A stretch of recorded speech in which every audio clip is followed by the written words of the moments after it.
Hey everyone, welcome to episode 39 of the Bonehead podcast, where we talk all things Blood Bowl.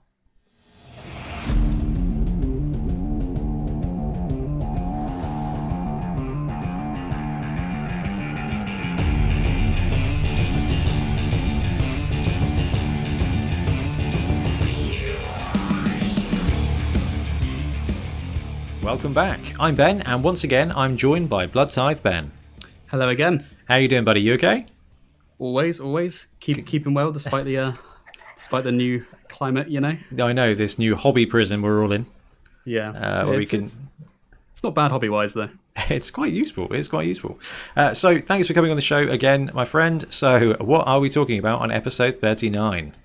Today we're going to be talking some Bonehead Basics for Khorne, some Khorne Inducements, and the usual games, hobby, and star players. But that's not all. As we're talking about Khorne, we've dragged on local player and Tombstone Tournament 2019 winner Sam Frenzy Garner to give us some pro tips on playing Blood Bowl for the Blood God. Sam, welcome. Oh yeah, thanks for having me on. No, man, it's great to have you here. How are you? Yeah, not too bad. Like Ben said, we're all sort of surviving as shut-ins. It's all right. I practiced a lot for this when I was a teenager, so we'll be all right. That's kind of it. It's definitely so. Like the last few years, geek culture has grown and grown and grown, and it's become more acceptable to play D&D and to play board games and stuff with your family. And then now we're all forced to do it, which is quite cool. Yeah. Yeah. So as long as everyone's healthy, then it does. It gives you an opportunity to get some extra hobby on the go. So Sam, thanks very much for joining us. Massively appreciate it. Before we move on, we have a tradition on the show. We need to establish your gamer credentials. So I'm going to pester you with a few questions here before we move on. So first things first, how did you get into wargaming? So I've got a couple of older brothers, fairly older than me. And in the early to mid 90s, one of them was in Toys R Us, picked up Warhammer 40k second edition, I think it was. In Toys R Us? Yeah, I was surprised by that too. Wow, that's retro. And bought it home, and the rest is history. It's been sort of like before I could walk properly. I'm gonna have to interrupt. Is that the second edition box with all the cardboard ruins, like ruins? Yes. Oh, dude, that was amazing. And the cardboard dreadnought.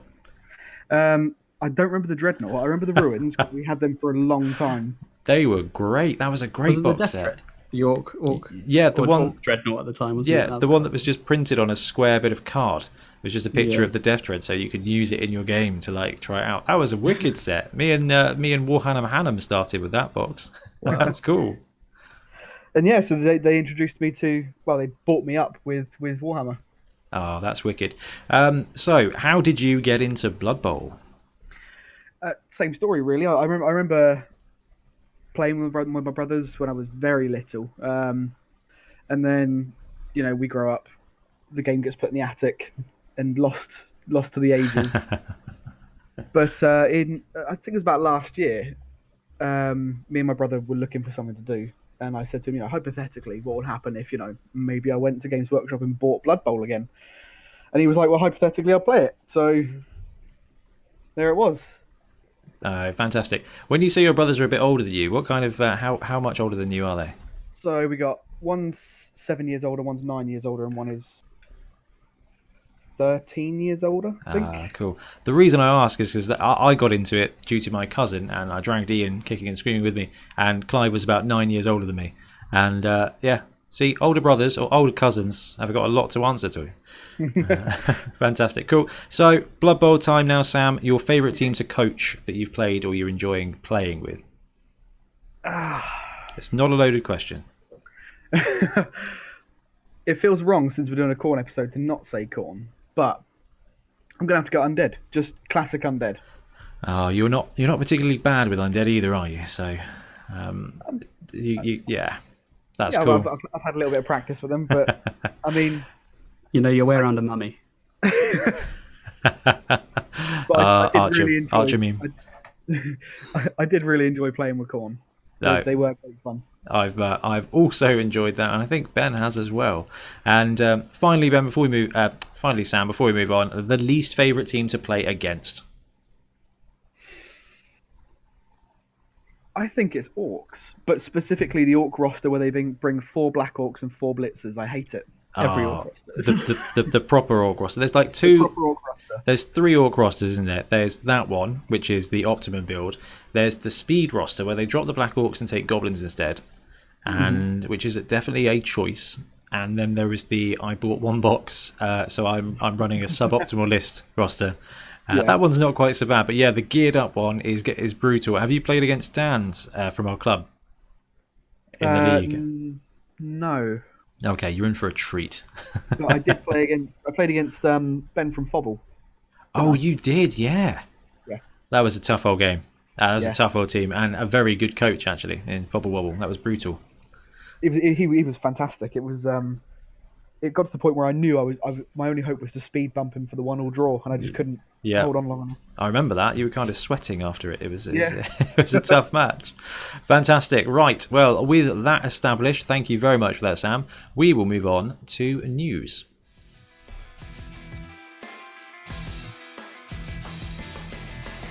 So first things first is Blood Bowl news. So we've still got a few things to talk about, even though the world is kind of on hold.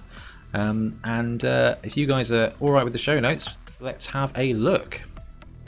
So first, we have got the Death King's Guardian. So we've talked about this for a few episodes now, haven't we? Yeah. This is come up and think past 3, maybe 2 or 3. I think so. They've done a really good job letting people know it was coming out, advertising what was going to be on it, and I think they've really, really, really aced it. And they've given us a long enough window so that we can talk about it while it's live for a few episodes. So this is the Death King's Guardians Kickstarter by Vortice Miniatures, and it is a brilliant Khemri team. Yeah. I mean, we've probably said all we can about it. I think we have. I think we have. So we'll just give it a bit of an update. So of their £5,371 goal, they have reached 32,000, basically 32,500. So nearly 6-7 times what they needed to get. Sam, have you had a chance to look at this Khemri team? I had a brief gander earlier on. So look. Yeah. Wow. They've got some great painted examples now. They've got the classic scale comparison against the Wolverine lineman. So that's with the Tomb Guardian, and Tomb Guardian is a good head and shoulders and chest probably above him, which is awesome. So this one finishes on Monday the 6th. So this podcast will come out on Saturday the 4th. So if you haven't backed it, you can jump on and have a look and just back it if you fancy a really well done Khemri team.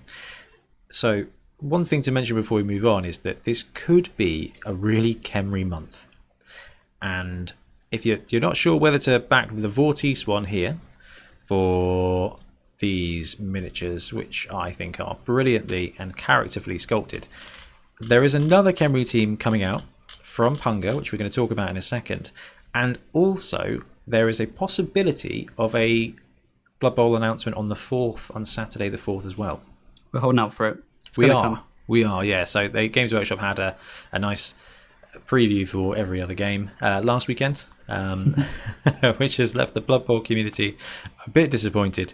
But they have said there's more announcements coming on the 4th. So this podcast is coming out on the 4th. If the announcements hit, then check it out. But if you're after a Khemri team, I do recommend this. I'm backing this. I can't remember. I think I got the early one. I think I got the full team, not the. Did you get the spirits coming out of them? I didn't go for the spirits. You didn't go for that? I didn't go for them. Let me just have a quick look at them. Sorry, Sam. I was going to say I saw the spirits when I was looking earlier. These because I was listening to the last episode, and you mentioned them, and I couldn't really figure out what you meant by these sort of clear resin spirits. And there they are. Is that them? Yeah, the 4-pack of souls for €25. So they're basically ghost torsos of the Tomb Guardian models that you attach to the Tomb Guardians to kind of show their soul flying around in Casper, the friendly ghost style, and just harassing it. But £25 to upgrade your models that are already quite chunky. I don't know. I love it. It's so cool. And if you go in on the big, if you back it on the big style and you get them for like £12, then it's actually really worth considering. Yeah. But they do look great. They look absolutely fantastic, and it's such a cool idea. But at the same time, I don't know if it's all that practical, and it's not something that it would just. I don't know. I think it looks great, but the guys are big enough already. And I'm a big fan of big guys, but when you've got 4 big guys, you kind of need to. The 2 big guys. Do they have any pictures of the Tomb Guardians with the souls attached? Yeah, I Yeah, think they they must do. Let's have a. All their promo pics had them. I thought they came attached, but I was quite surprised. At first, you're right, Ben. All the, like you said, the promo stuff. I don't know if you can see that on the screen, Sam. Let's boost that a little bit. But yeah, you can see they're glued in there, which looks really, really cool. But it does make the model a little bit bigger, and it's a cool upgrade. If you've got the cash, it's a very cool upgrade, and it'll make an absolutely superb looking team. But I think the team is cool enough already, and I guess that's my angle with that one. Yeah, I can't argue with that.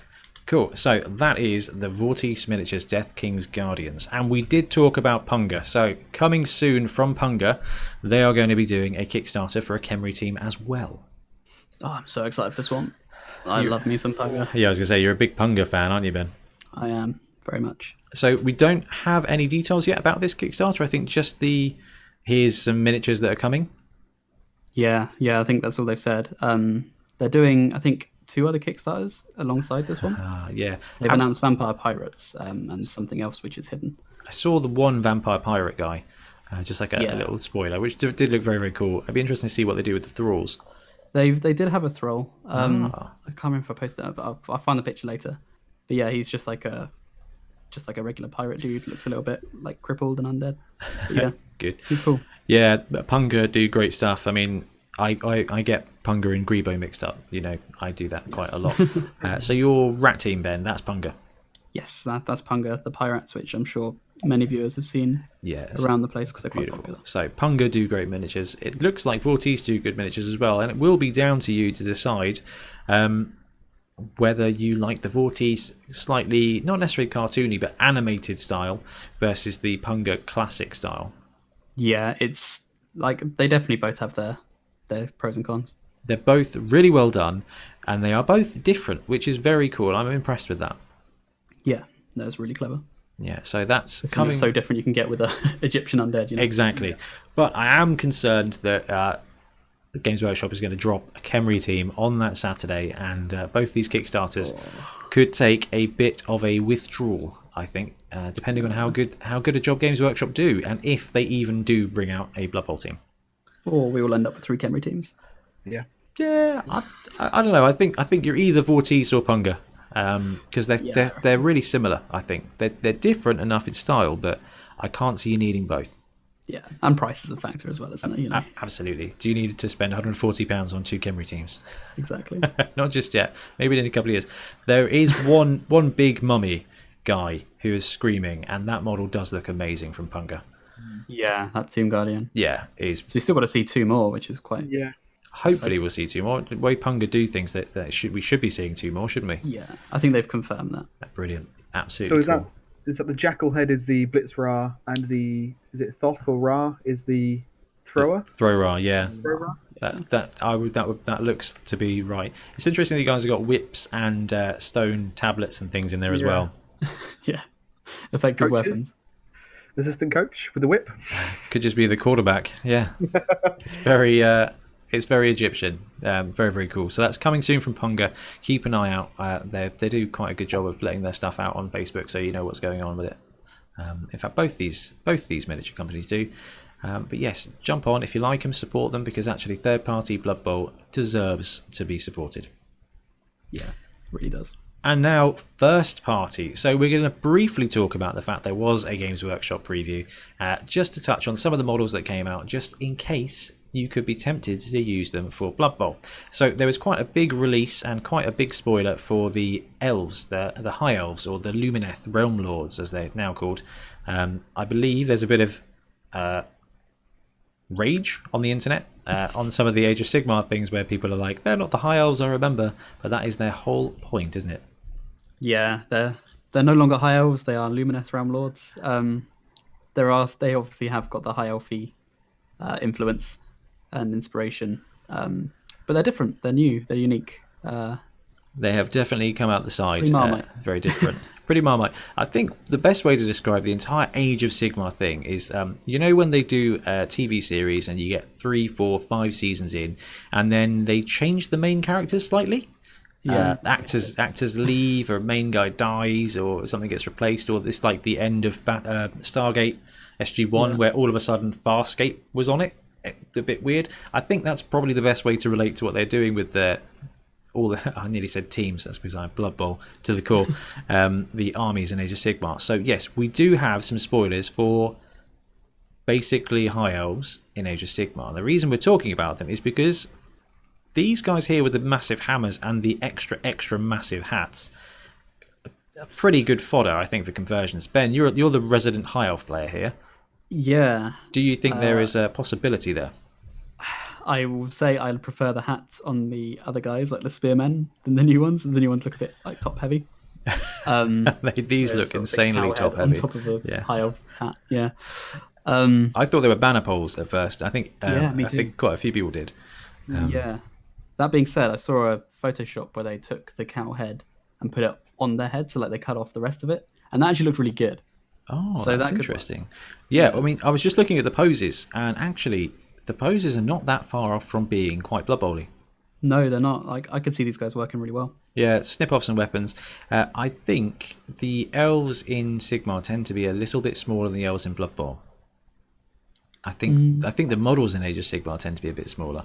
So I think you're right, actually. I've only seen a couple of the Ideneth ones, like personally in person, and they are quite spindly compared to Blood Bowl. But anyway, if you're absolutely gagging for an elf team and the other three aren't doing it for you, and there is no update from Games Workshop on the 4th of April, eventually when these guys land, they could be a great opportunity to do a bit of conversion and more Blood Bowl fun. But talking about Blood Bowl fun, let's have a look at these guys. So one thing they did release was, what's the best way to describe this one, guys? Over to you, Sam. Battle Cattle, wasn't it, the one going around? The Battle Cattle. I had that Battle Cattle. Yeah. So they've got these big elemental giant things that they look like basically a Minotaur, a giant Minotaur made of stone and armor, and they are very cool models. It's quite reminiscent of sort of Eldar, what they Wraith Lords? The Wraith Lords or the Titans. So they put here part mystical creature, part mountain. It can go toe to toe with a Bloodthirster. What more could you ask for?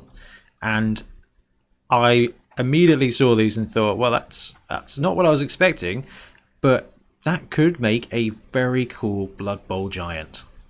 Yeah, I think, to be honest, like, this might be controversial. I think it'll work better in a Chaos team. Oh, a lot of people have said that. You've got the horns, like you've got the Minotaur aesthetic, and it's got very spiky shoulder pads. So, yes, you're quite right. So, yeah, if you're after a giant for your Chaos team, or possibly Elf team, depending on how you're feeling about it, maybe even Dwarf team, because actually there's a load of rocks there. Big hammer. Yeah. Yeah, of course, yeah. I mean, this You'd is... probably snip that off, would you? Snip the what off? The hammer. Oh, gosh, If it was a giant, yeah. That depends how seriously you take the Blood Bowl. Basically the kit will come out with two different options. One of them is called Avalanor, the Stoneheart King, and he's got two separate hand weapons, which I think will make for the easiest conversion. And yeah, a bit of a beast of a model. Really like it. I imagine that will be about Tree Lord price. So 40 something pounds probably. I don't know. If you consider like the Keeper of Secrets as like 85, it's pretty inconsistent with their prices. It could be anywhere. That's true, actually. The Keeper was a massive model. Anyway, this one could be a very cool thing to keep an eye out for, because lots of conversion and just an opportunity to make something very cool and very unique. So there was a lot of other stuff for 40k, I say a lot of stuff. There was some stuff for 40k, there's some stuff for Lord of the Rings, and then we had another warband for Warcry. And these guys are amazing. Yeah, the reason we're going to touch on these is because there are definitely some Blood Bowl players in here. So much, yeah. We got a big guy on fire, which Rich was immediately like, this guy could be a great star player. And you've just got some very human... This is probably the kit that's most friendly to generic RPGing as well. Oh, definitely. Yeah. I mean, we've got the fantasy version of Bane here from Batman. He's got the mask and not a lot else except a big axe. We've got your classic thieves, but these guys have got some poses that you can snip the weapons off real quick, and you've got some very interesting and unique looking Blood Bowl players there. And these kits aren't too bad on a price wise, are they? Normally. No, I think the single standard squad is like 20 quid, something like that. Yeah, I don't know, 25 something. I'm not sure. It gets confusing when you look at resellers, doesn't it? Because you can never remember if the reseller price is the full price. But anyway, so somewhere between £20 and £30, you get a team of. No, I said team again, didn't I? A group of eight guys, and you could use them to build a team. And if you are a sevens player, these kind of things are very, very tempting. I noticed that a couple of them have these like chakram glaive kind of things, and they're literally, if you snip off just the outer bit, they've got sort of Blood Bowl brass knuckles. Oh, that's superb. Yeah, I wouldn't even need to snip off the outside. You know what Blood Bowl's like these days. That's true. there is one guy with very heavy armor, a very cool mask, and a massive sword with flames on, because these guys are the flame warband. That's a cracking chainsaw guy. Yeah. I think you wouldn't even need to convert him. You just say, and the guy with the flaming sword is the chainsaw. Yeah, it's like the flaming samurai. Yeah, I'm on board with that. Very cool models. So not Blood Bowl, but opportunities for Blood Bowl. And the last bit was Lionel Johnson, which is a very cool hero for 40k. Nothing to do with Blood Bowl at all. I did joke that you could use him as a chainsaw guy because he's got a massive chainsaw as well. I was like, it's a bit of a stretch, but we did no get. one complain about that. Well, no, that'd be amazing, wouldn't it? I doubt he would fit on a 32mm base. So I think that would bit of a squeeze. Yeah, that would upset Milton. But yeah, so I just wanted to touch on the Warhammer release, and just to say that there is another one coming on the 4th, and hopefully we will see a Blood Bowl team there. If it does, I'll make sure to pop a cheeky little news burst on the podcast or something. We'll share it on Twitter and Facebook and everything, and you'll see it there anyway if you're on any of the social media. Well, like this lot, it got spoiled hours before the actual release, didn't it? Yeah, it was a bit of a shame. But, yeah, there was a lot of negativity about that in the community, which I think is quite nice. I agree. And that's a sign of the times as well. Because normally everyone's absolutely desperate to find out as quickly as possible. So we had people share stuff as quickly as it came out, and actually everyone was a bit disappointed because they wanted to watch the live stream and see the releases as they came. Actually, I watched the live stream and I thought it was really good. It was good. It was really fun. I was very excited for Blood Bowl, and I was waiting to get the information out to our listeners and stuff, our followers. Obviously, that didn't happen, but there was some cool stuff, and it was good fun to watch. Yeah. Okay. Yeah. Well. Yeah. Yeah. Next bit is that's it for miniatures, really, for the time being. Unless I've missed anything off that you can think of, guys. No. Nothing that's new. No, keep an eye out though, because the cool thing at the moment is you can't get the miniatures from some places, but a lot of the independent stockists are still doing their very best to stay open. So if you do want some cool models from Vanath or from Grebo or Punga, give it a go, because they might still be able to get you models. Don't actually speaking give of up.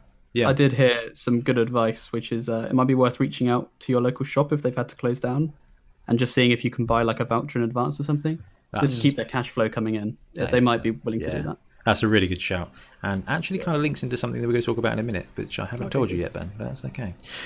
So tournament-wise, we don't know what's going on with tournaments. We just don't know. We should have played Bournemouth Bowl last weekend, and we should be talking about Bournemouth Bowl today. But it didn't happen, and rightly so. I know, it was fine. I did get away without finishing off the Wood Elf team, so swings and roundabouts. But our next tournament is the 30th of May, Saturday the 30th of May. It's Bonehead Bowl 2. We talked about it a couple of podcasts ago, if not last one. I can't remember anymore. And it's a 3-game mixed teams day. You can bring a regular team, no problem at all. We're still going for it. We're still planning for it. I've got loot organised. I haven't ordered the trophies yet. I'm going to wait till kind of mid-April after this first 3-week lockdown finishes to see what the guidance is going to be going ahead. But I do have something organised, and I work with Entoyment a little bit to make sure that if we don't get to do Bonehead Bowl as a tournament, we can link it to some really good prizes. So last episode, I said we're going to be having some competitions, and either today or yesterday, I confirmed with Entoyment that we can get some online vouchers. So hopefully by the time this podcast goes live, you should have already seen at least one competition go live from us, offering Entoyment vouchers as the prize. So yes, you can't get anything right now because everything's on hold, but what you are doing is supporting a great shop that we've had a lot of good dealings with. They help us, they let us go and do the unboxing videos, they host our tournaments. Yes, great shop, and we've got some vouchers to give away. So hopefully you've seen a competition go live. If you haven't, then it's probably because I'm just waiting to get the codes and make sure that they work all right. But yes, you won't be able to spend them, but you will be able to spend them once everything opens up again. So it seemed the best way to do a prize to support a business that we really like. And yes, hopefully, if you get some Games Workshop releases, you can save that voucher and you can get yourself a team if you win. And we've got some good, some very interesting competitions coming up with designs, because it's a very Bonehead podcast thing to do. So yeah, haven't announced it just yet as we're recording, but should be live by the time the episode comes out. But anyway, back on the project. Bonehead Bowl, to jump on to the boneheadpodcast.com. To boneheadpodcast.com and have a look. We've got the rules pack on there, so you can have a look through and get designing on some lists. You can see how we're going to structure it, what we're planning to do, and yeah, keep in mind that should be a very fun day, and we're still planning to go ahead with it. Yeah, plan a list, paint it up, do something to keep yourself busy, and if it happens, you'll be ready. Honestly, I think planning lists is a great part of the hobby. So good. One of the best bit. I spend ages planning teams, planning rosters. I did it for Magic, building decks. You do it for Age of Sigmar, 40k, building lists. You do it for Kill Team, I'm assuming, Sam? Yeah, absolutely. Theory crafting lists and just playing things out in your head and bouncing ideas off of people as well. Oh, we do that a lot, don't we? It's so good, whether you're on Discord, WhatsApp. Yes, the game outside the game, it's referred to, which is the meta, the build, and just doing crazy stuff. It's really good fun. So keep us in the loop if you're brewing anything crazy, or if you've got some great Blood Bowl stuff going on. Jump into the Discord, show us what you're painting. We do have areas to chat around our Blood Bowl 2 League, any other game that you're playing, miniatures. We just love wargaming. So jump into our Discord, say hello. You'll be able to keep up to date with what's going on with the podcast, but also have a great chat with a great bunch of people. Yeah, certainly. Okay, guys, I think that wraps up everything for the news segment for the time being. Let me just check the list. One thing to mention is, yes, while tournaments are currently kiboshed completely, keep up to date with the NAF, because they are running some Fumble tournaments online. They did a big one over the weekend, and it's a great way to get your NAF games in. It's not as smooth as Blood Bowl 2, but you do get full capacity to build everything and to tweak your teams. Guys, have either of you played Fumble? You know, I gave it a go, and I don't know, Sam. I never got a chance to. I went on it specifically to. This was just before Tombstone, to make a Khorne team and play some games. But the interface was. It's not new. It's not new, no. Yeah. I was put off a little bit by it. I didn't actually get around to playing any games. But if there's someone there to hold my hand and walk me through that early stage. Yeah. This is what we had to use before Blood Bowl kind of came back. Fumble. It's it takes a bit of work to get into, but it's your classic tech. Blood Bowl 2 holds your hand completely, doesn't it? It's got the tutorial, says do this, you can't do this. Fumble's more open source than that, so you have to kind of. Yeah, I do love how much is in it though, like all the secret teams and stuff like that. I was gonna say the one draw that Fumble has that makes me really want to try is the secret teams. I really want to give some of those a go. I'm not sure if it has 7s on it. Really? Yeah, it might do. It might not. I remember seeing match data for 7s, but I think I might be getting the NAF. That's the NAF match data, so it doesn't have 7s. But someone did post a really cool video in our Blood Bowl 7's Facebook group saying how you can set it up on Roll20, which was quite cool. Yeah. Oh, brilliant. Yeah. Such good at it. So if we can't find a way to film the rest of 7 Super Series, we might have to do a bit of creative work on Roll20. It'll certainly be easier to do the camera editing. Anyway. Right, talking about camera editing and stuff like that, we should probably move on to hobby.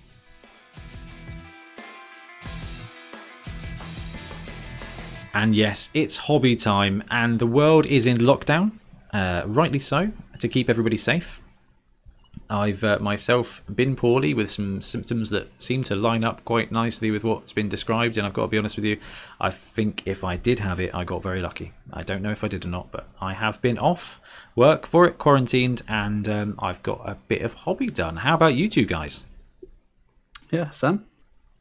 Yeah, I mean, well, I've been working from home, so I haven't been able to do it as much as maybe you. But the fact that it's sort of stopped us from leaving the house on evenings and weekends means that I've got plenty more done in the meantime. No, that's very, very cool. Have you been doing any painting? Have you been playing any games? What have you been up to?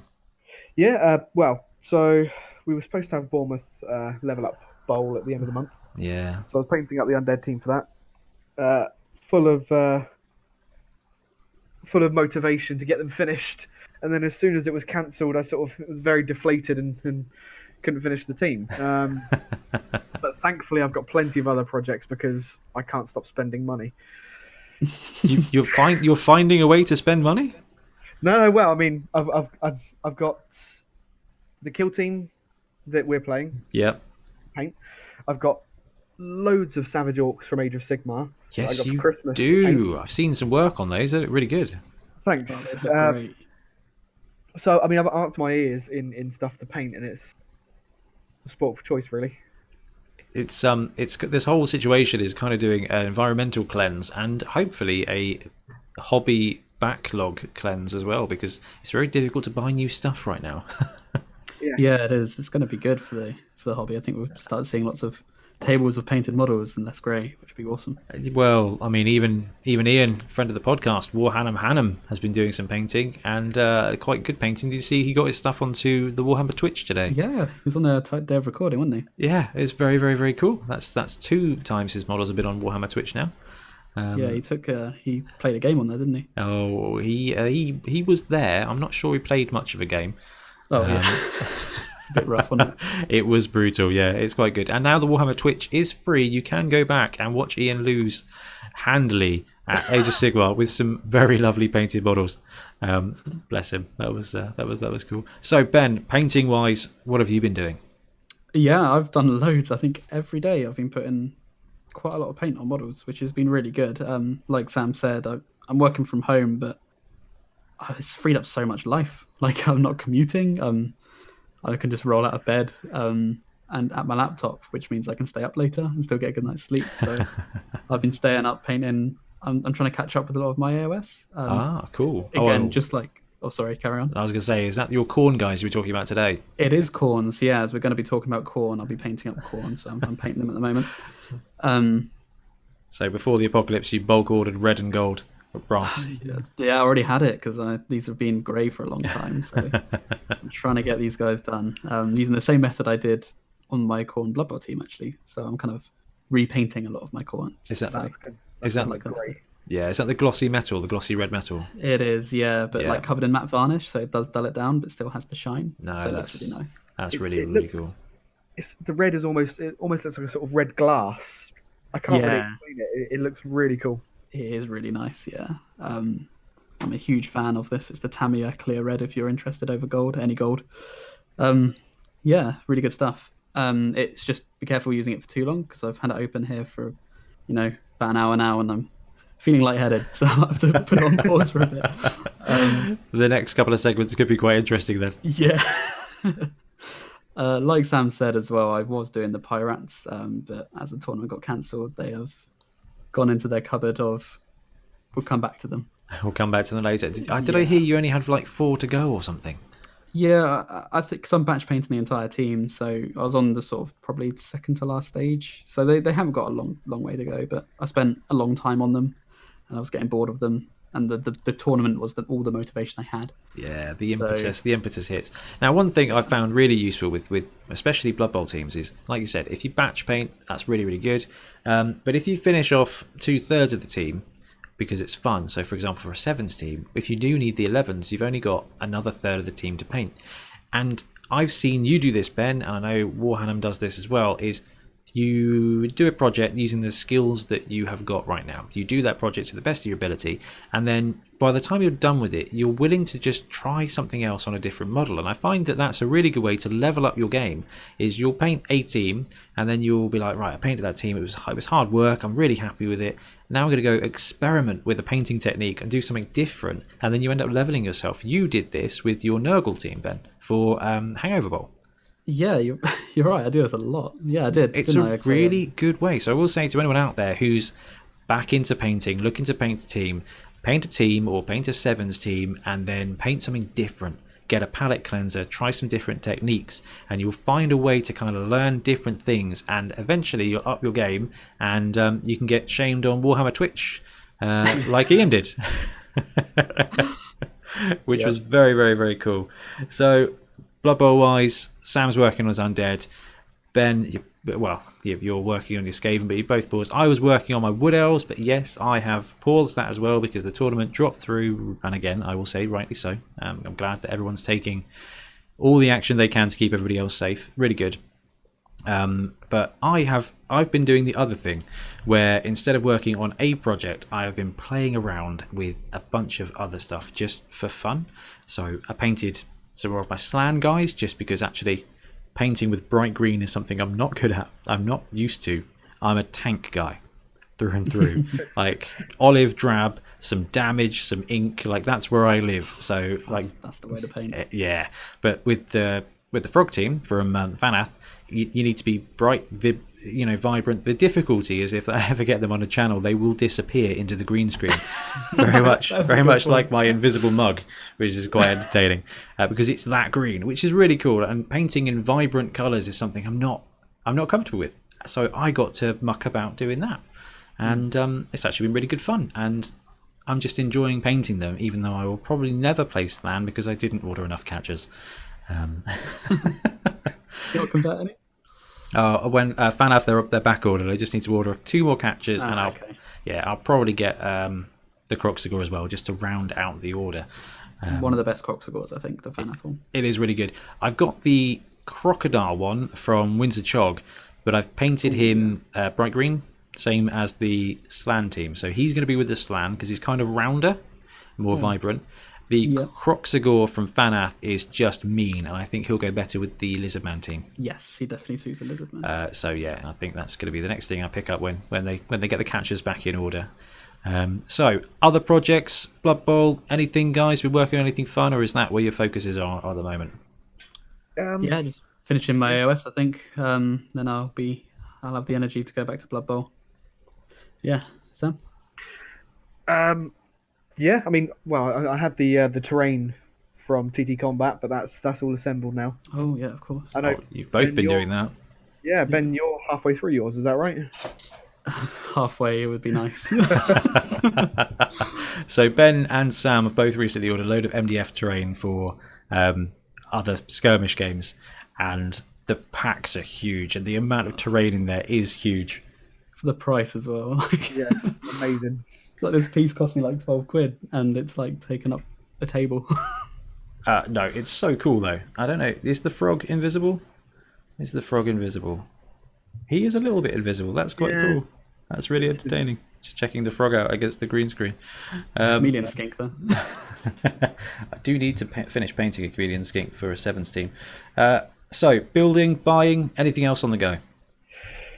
Not hobby-wise. I've been playing a bit of Blood Bowl 2. Oh, we've all been playing a bit of Blood Bowl 2. I think you've played more Blood Bowl in the last 2 weeks than you have in the last 2 years, haven't you, Ben? It kind of feels that way. It's been brilliant fun. So yeah, what Ben's alluding to is the fact that I've started streaming. We're in lockdown. I can't go to club night on Tuesdays, and I know there's a load of guys out there who are trapped at home as well. And I thought it'd be great fun to just play some Blood Bowl 2 while chatting to people. It's been brilliant so far. So currently I'm streaming Sundays and Tuesdays at 7 p.m. with other days where we can fit it in as well. I will stick to that schedule for as long as the lockdown continues, really, because it's good fun. It's good fun, and we've got no XFL and NFL on Sunday night, so I'm free there. We've got no club night on Tuesday, so I'm free there. And it's been great fun. Yeah, getting some Blood Bowl 2 on the go. Ogres with no rerolls has been awesome fun. It was brutal. I had the pleasure of playing against you for the first time. Yeah. Oh, yeah. I've actually played against both of you guys. So before we go into that, we have got a Bonehead Podcast Cup on Blood Bowl 2 for PC. So if you're around Sunday night, Tuesday night, and we also have, it's an open ladder, so you can play any other time in that league if you can find an opponent. If you want an opponent and you're on the league, jump onto our Discord. There's a special little chat segment just for Blood Bowl 2 games. The league is growing, which is very, very cool. But Sundays and Tuesdays, you will get a game. Rest of the week, if you can arrange one, fantastic. But yes, I am running this Ogre team, and I got to play against Sam, and I got to play against Ben. Sam, how was our game? Well, I want to say it was exciting, but I'd be lying, wouldn't I? We ended on a 0-0 draw. Was that right? It was a 0-0 draw. But the reason, talk to us about your team. So I'm using the mixed teams from Blood Bowl 2, and they use a weird format. So not like the Bonehead one, where you have like the alignment chart. On BB2, there's sort of like, you've got the Human Association, which is, humans, Bretonia, Norse, Amazon. I've picked one called Violence Together, which you're allowed orcs, goblins, lizardmen, and ogres. And I've gone, you're allowed 10 black orcs, you're allowed 6 saurus. That's a whole lot of strength 4.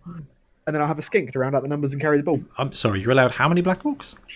4. Oh, okay, fine. God, I thought you said 10 black orcs for a second. No, I was like, what? Did I say 10? Oh my God. Sorry. And at the end of the day, you've ended up with almost 10 black orcs, because you've got 6 saurus, who are 6, 4, 1, 9, and then 4 black orcs, which are 4, 4, 2, 9. So it's just exactly. Yes. So your team had 40 strength on the line of scrimmage. Yes. and the then downside is if the skink gets snapped, nobody else can handle the ball. I don't think I managed to do that against you, did I? No, James did. Oh yeah, he's good. James has got his sweet strats. He knows how to take the fun out of somebody else's team. But no, it was just brutal, wasn't it, Sam? It was your 10 Saurus and Black Orcs against my 6 Ogres. I assume because of the build, you only had a couple of rerolls.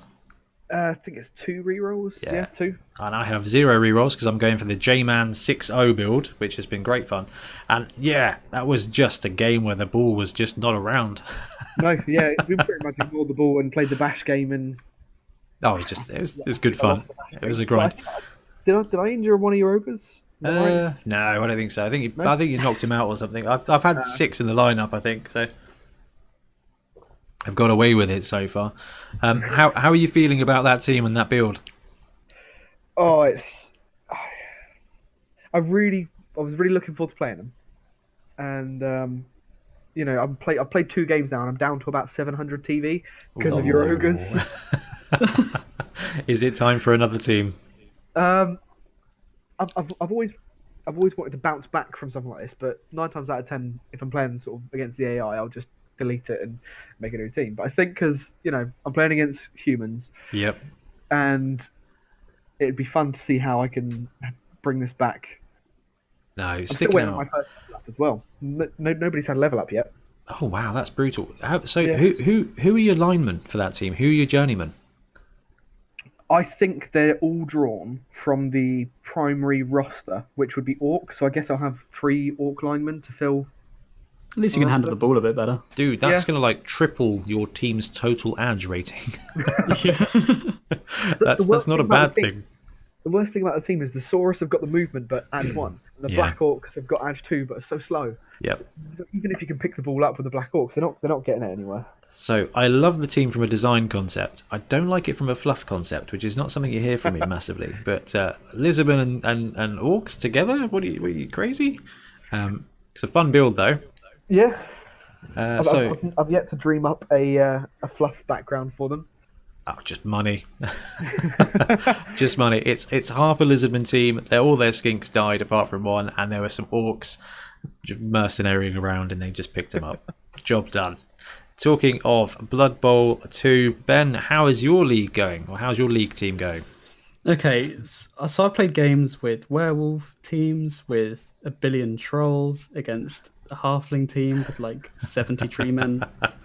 I've never had a game more weird than the Chaos Ogre game we had.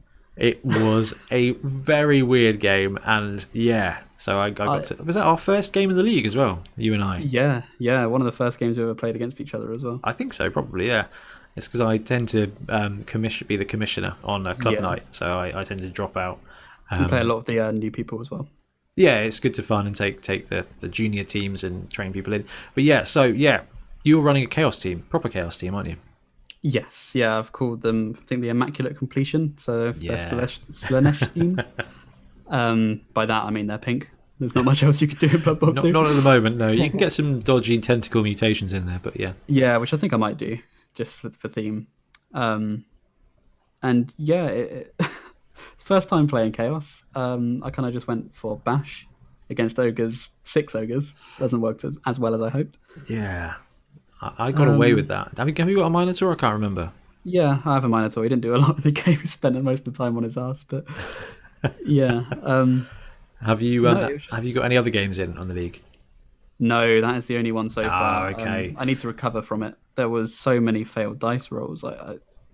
Wasn't there one where I did like a 5-up dodge to a 4+ pickup and then a couple of 3+ dodges and then failed the GFI?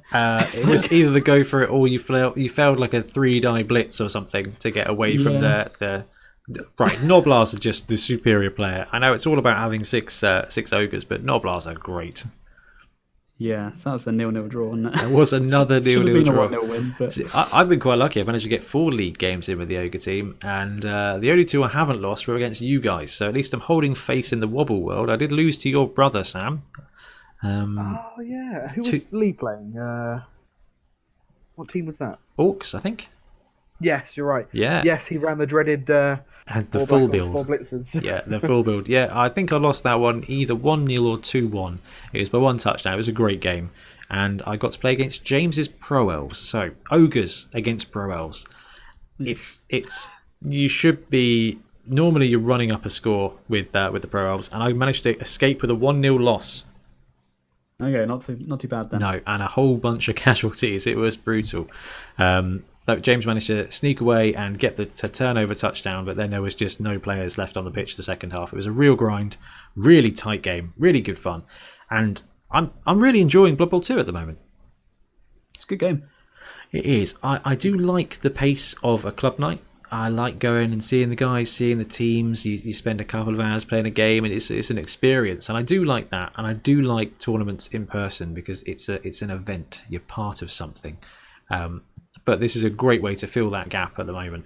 And it's been great fun. So yeah, if you're out there and you're playing Blood Bowl 2 on the PC, please come and join us and play some great games. It's a great bunch on there, and it's just really good fun to play.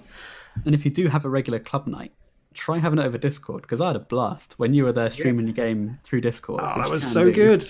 I was there painting. We had about 9 people in the chat. It was just like the club again. It was really cool. Everyone was just chatting, playing their own games, watching your stream, and it was just like Ben said, it was like having your club night again, but just virtual. It's been really cool. So yeah, tomorrow night, which is club night again, I will be streaming from 7 until 10 or 11. We'll see if the games come in. So if you guys are around and you're doing some painting or playing some Blood Bowl, we'll have another good chat. So before we wrap up on hobby, have you guys got anything else you want to talk about? I think that's it. Surprisingly, just keep hobbying. Yeah. Keep hobbying. I've got a couple of things to mention. I bought a beholder because we were talking about D&D on the pitch. I've got my beholder miniature, and he is a beaut. It's got a flying stand that is genuinely, I don't know, like half an inch thick, which I'm trying to decide whether I like or not. He's a good size. I've based him as a Blood Bowl giant, so I don't want to give it away, but there's going to be some talk about designing Blood Bowl monsters. Sam, I intend to get you back on the podcast in a few episodes' time to talk about Blood Bowl monsters. But Wandering Monster then. Yeah, see, Sam had a great idea. And endless spells. I picked up the Sylvaneth endless spells for Blood Bowl, and that is a massive clue to what our competition is going to be. I love the idea of spells in Blood Bowl. We talked about it. I love the idea of taking D&D basically and making it Blood Bowl, or making Blood Bowl set kind of D&D with wizards and spells and monsters, because it's fantasy football. Like I love the idea of organised league and professional sports with a bit of fantasy, but I also really like organised sports with a lot of fantasy. So I've been just hobbying all the stuff that I've had lying around or that I could actually order, including a random late night purchase of some 3mm American War of Independence stuff. But like I said, having a palate cleanser is great. And I was watching The Patriot and I was like, you know what, I'd love to wargame that in a very tiny scale. So now I've got a little tiny box of hundreds of tiny revolutionary soldiers. So I don't know, when I'm not painting Blood Bowl, I'm gonna start painting those. But talking of blood and death and things that are red coats, see, tenuous link. What a segue. Shall we Khorne, gentlemen? Yes. Yeah, quite away. All right, we will be back in a minute to talk all about Khorne.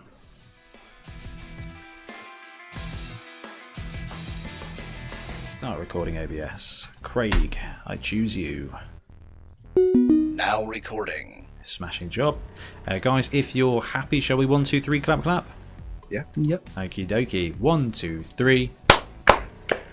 Fantastic. Can we do that again? Sorry. Yeah. The record or the clap? The clap. Yeah, no worries. You good to go? Yeah. Okay. 1, 2, 3, clap, clap. 1, 2, 3. Smashing job. Who's getting told off for clapping? Sorry, hold on. Actually, Tiff does quite often take the mick out of me when I do the clapping. Only when you're trying to sleep, I know, sorry. Yeah. Are you okay, Sam? Yep. Are you in trouble? No, she sort of turned around and gave me this look like, what are you doing clapping? Okay, well, what we'll do from now on is we'll do the clicking the fingers and see if any of us will get even more in trouble. 1, 2, 3. Yeah, no. Okay, so I will edit all of that out for the image of the show. You're doing a Bonehead outtakes special. I'm always tempted to. I do it for some of the 7 Super Series when really funny things happen. So everyone is in a bit of a hobby frenzy at the moment, and talking of frenzy, we are going to go through the Khorne team. And the reason for this is because what we were doing is when we're planning out the podcast, we're looking, what we want to do is we want to cover all of the teams that have got a spike. When a new spike comes out, we want to do a Bonehead Basics on that to make sure that we get the information out there as soon as we can. We have not had a new Blood Bowl team now for 3 months, which is fine. These things happen. We've got 26 teams to play with that are already out, so and then Fumble as well. But we figured we'd go into detail on Khorne because it's not a popularly played team, I suppose. It's a bit, I don't know, guys. Would you say it was not mainstream? I'd say so. Like according to NAF stats, it's generally one of the lower ones in terms of games played. So what we're going to do is we're going to talk through the same thing. We'll talk through it in the same way that we do with all of our Bonehead Basics. We'll talk through the positionals. We'll talk through how to level them up. We'll talk through builds for tournaments and build for leagues. Then in the second part of the episode, we're going to talk through inducements and what to take, what start players they've got and stuff like that. But we're also going to touch on what models are out there as well, because I think it's worth having a round table of, hey, there's some good models here. You could use these guys. You could use these guys. What you guys have used, because you've both run Khorne teams, right? Yeah, absolutely. And that is why we've got you here. So before we move on, let's bring up the Khorne roster.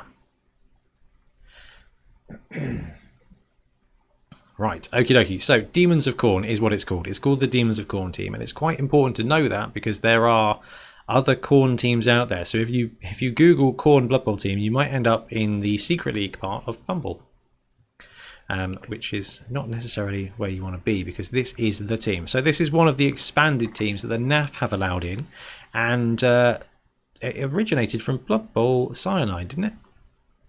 I think they were on the first Blood Bowl PC game. or was it the Legendary Edition or something? But that was the first time I'd ever heard of them as well. Yeah, it was on the Chaos Edition. And so Cyanide invented the... I say invented. They created the Khorne team, the Bretonnian team, and I don't believe they created the Slan team, because they butchered them and made them all circus people. Which now I've got a Slan team I'm kind of taking personal umbrage to. But they did, I believe, create the Khorne team with some elements of NAF players out there, which is really, really cool. And it is a very peculiar team, but it is allowed in a lot of the NAF tournaments. Yeah.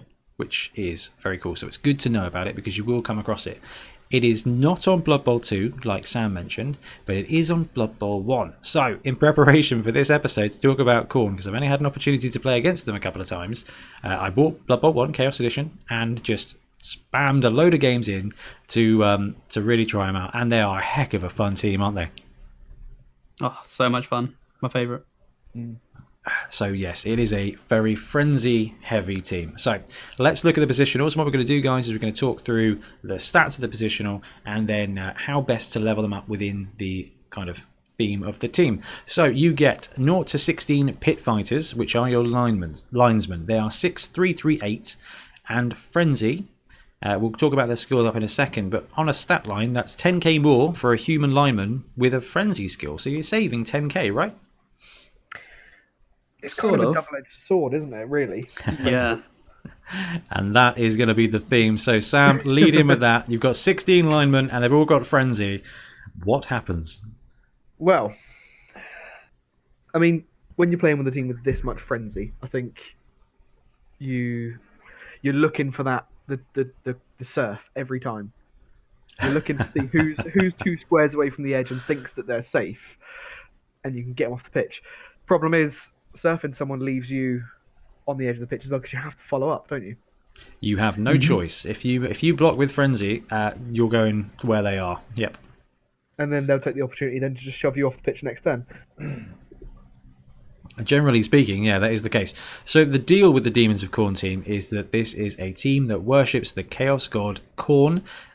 Ben, can you give us a quick rundown on what Khorne is? Yeah, he's the god of rage, of... I like to think he's more like a god of like honor, almost, where he doesn't believe in all things magic.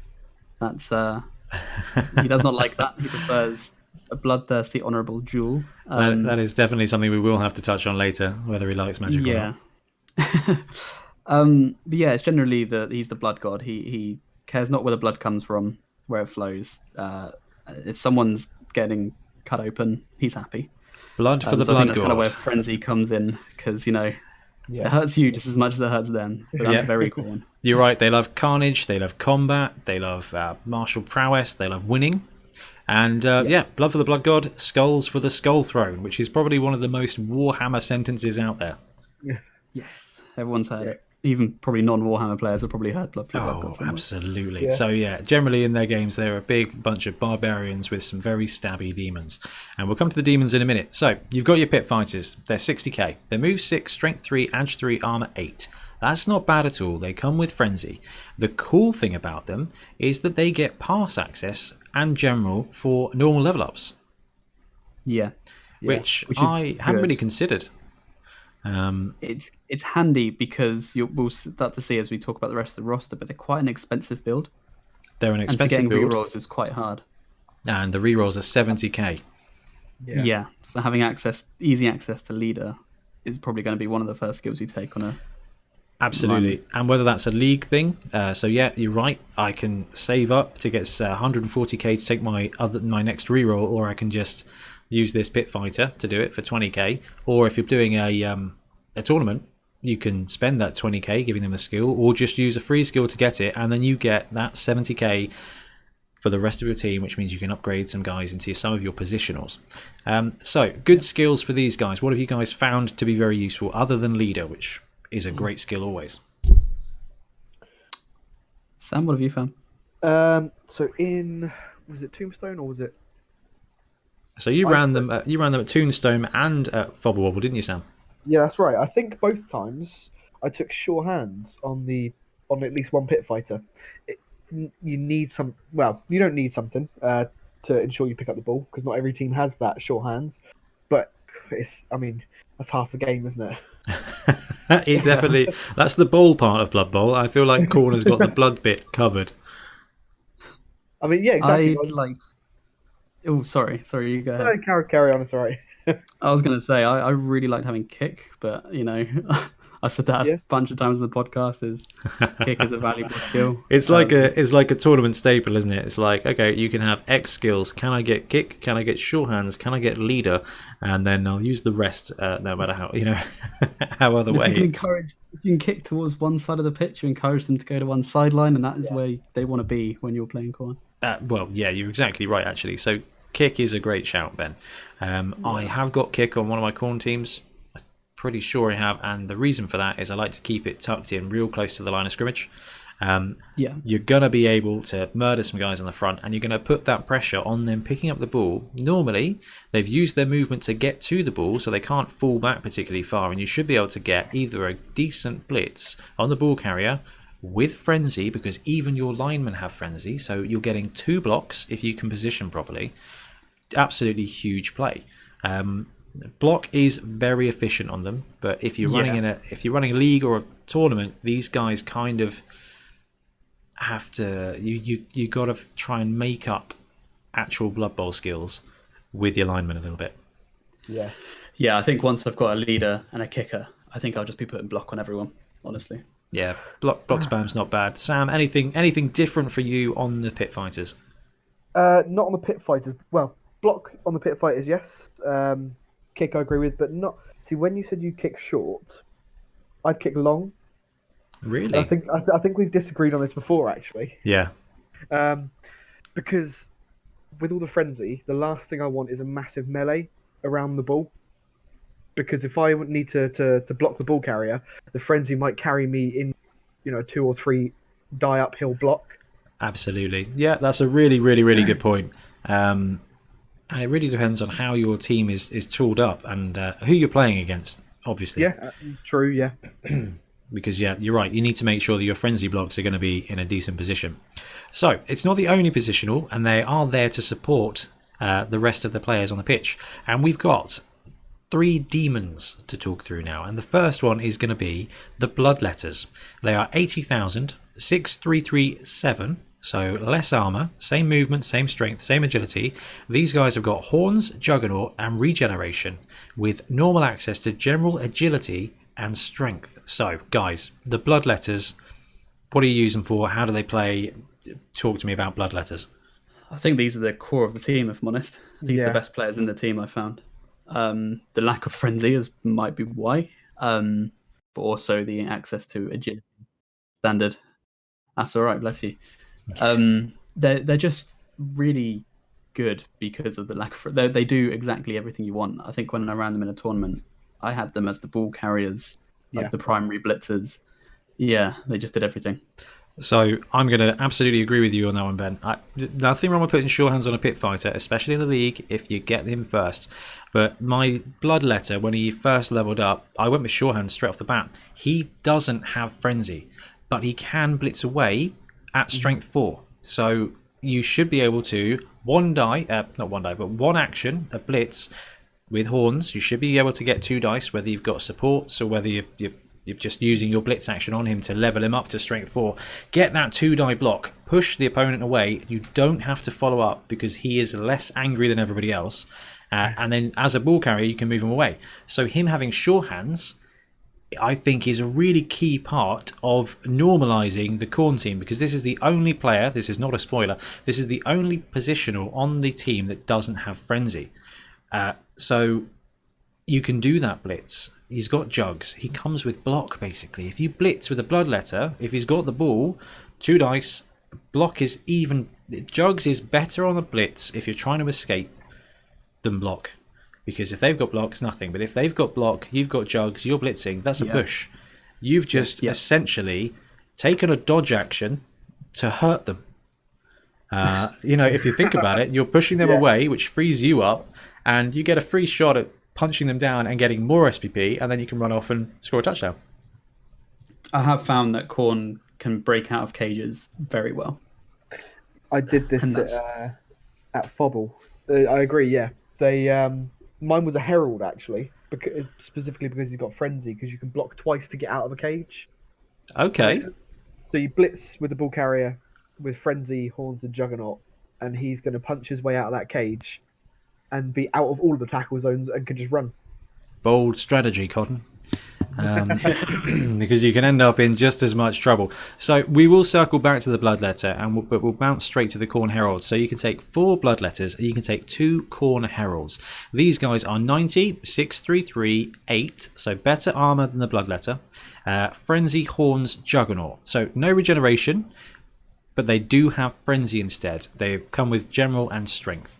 So the difference between these two players is really small, and one thing which, if you guys caught my streams this week while I was playing Khorne, you will realise that they look real similar. The only difference on Blood Bowl 1 is that the Heralds have capes, and when you're playing Blood Bowl 1, that's not a great bit of difference, and I kept confusing the two.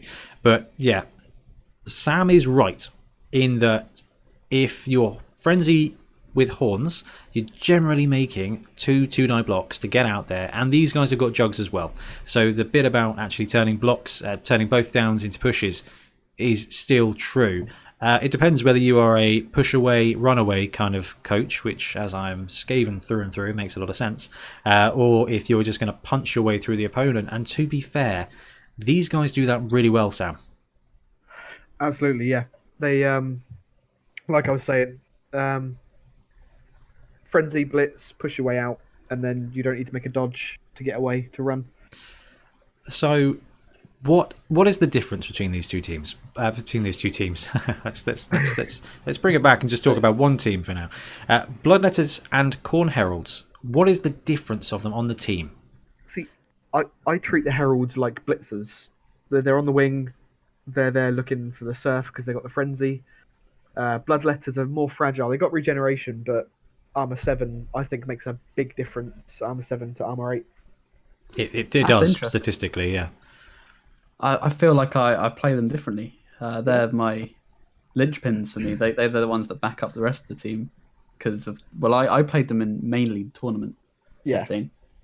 Yeah. So should we just say the difference is you swap regenerate on the Bloodletter demons for frenzy on the Khorne Herald, and they gain an armor, and you pay 10k for the pleasure. That's it, yeah. 10k for the armor up is pretty good, but that frenzy is a kind of a balance. It's a balancing point because Sam said right at the beginning, they can get into trouble. If you're not careful with your blocks, they're going to get into trouble.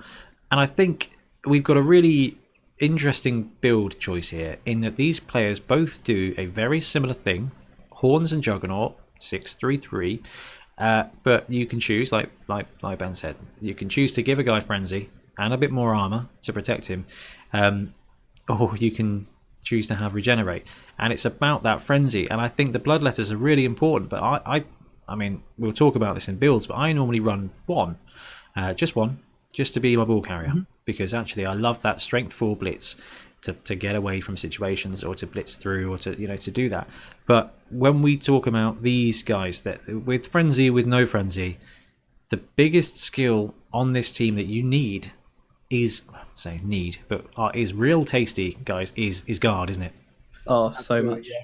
Yes. And I think from some of your tournament builds, guard has played it's certainly been on the cards anyway, hasn't it?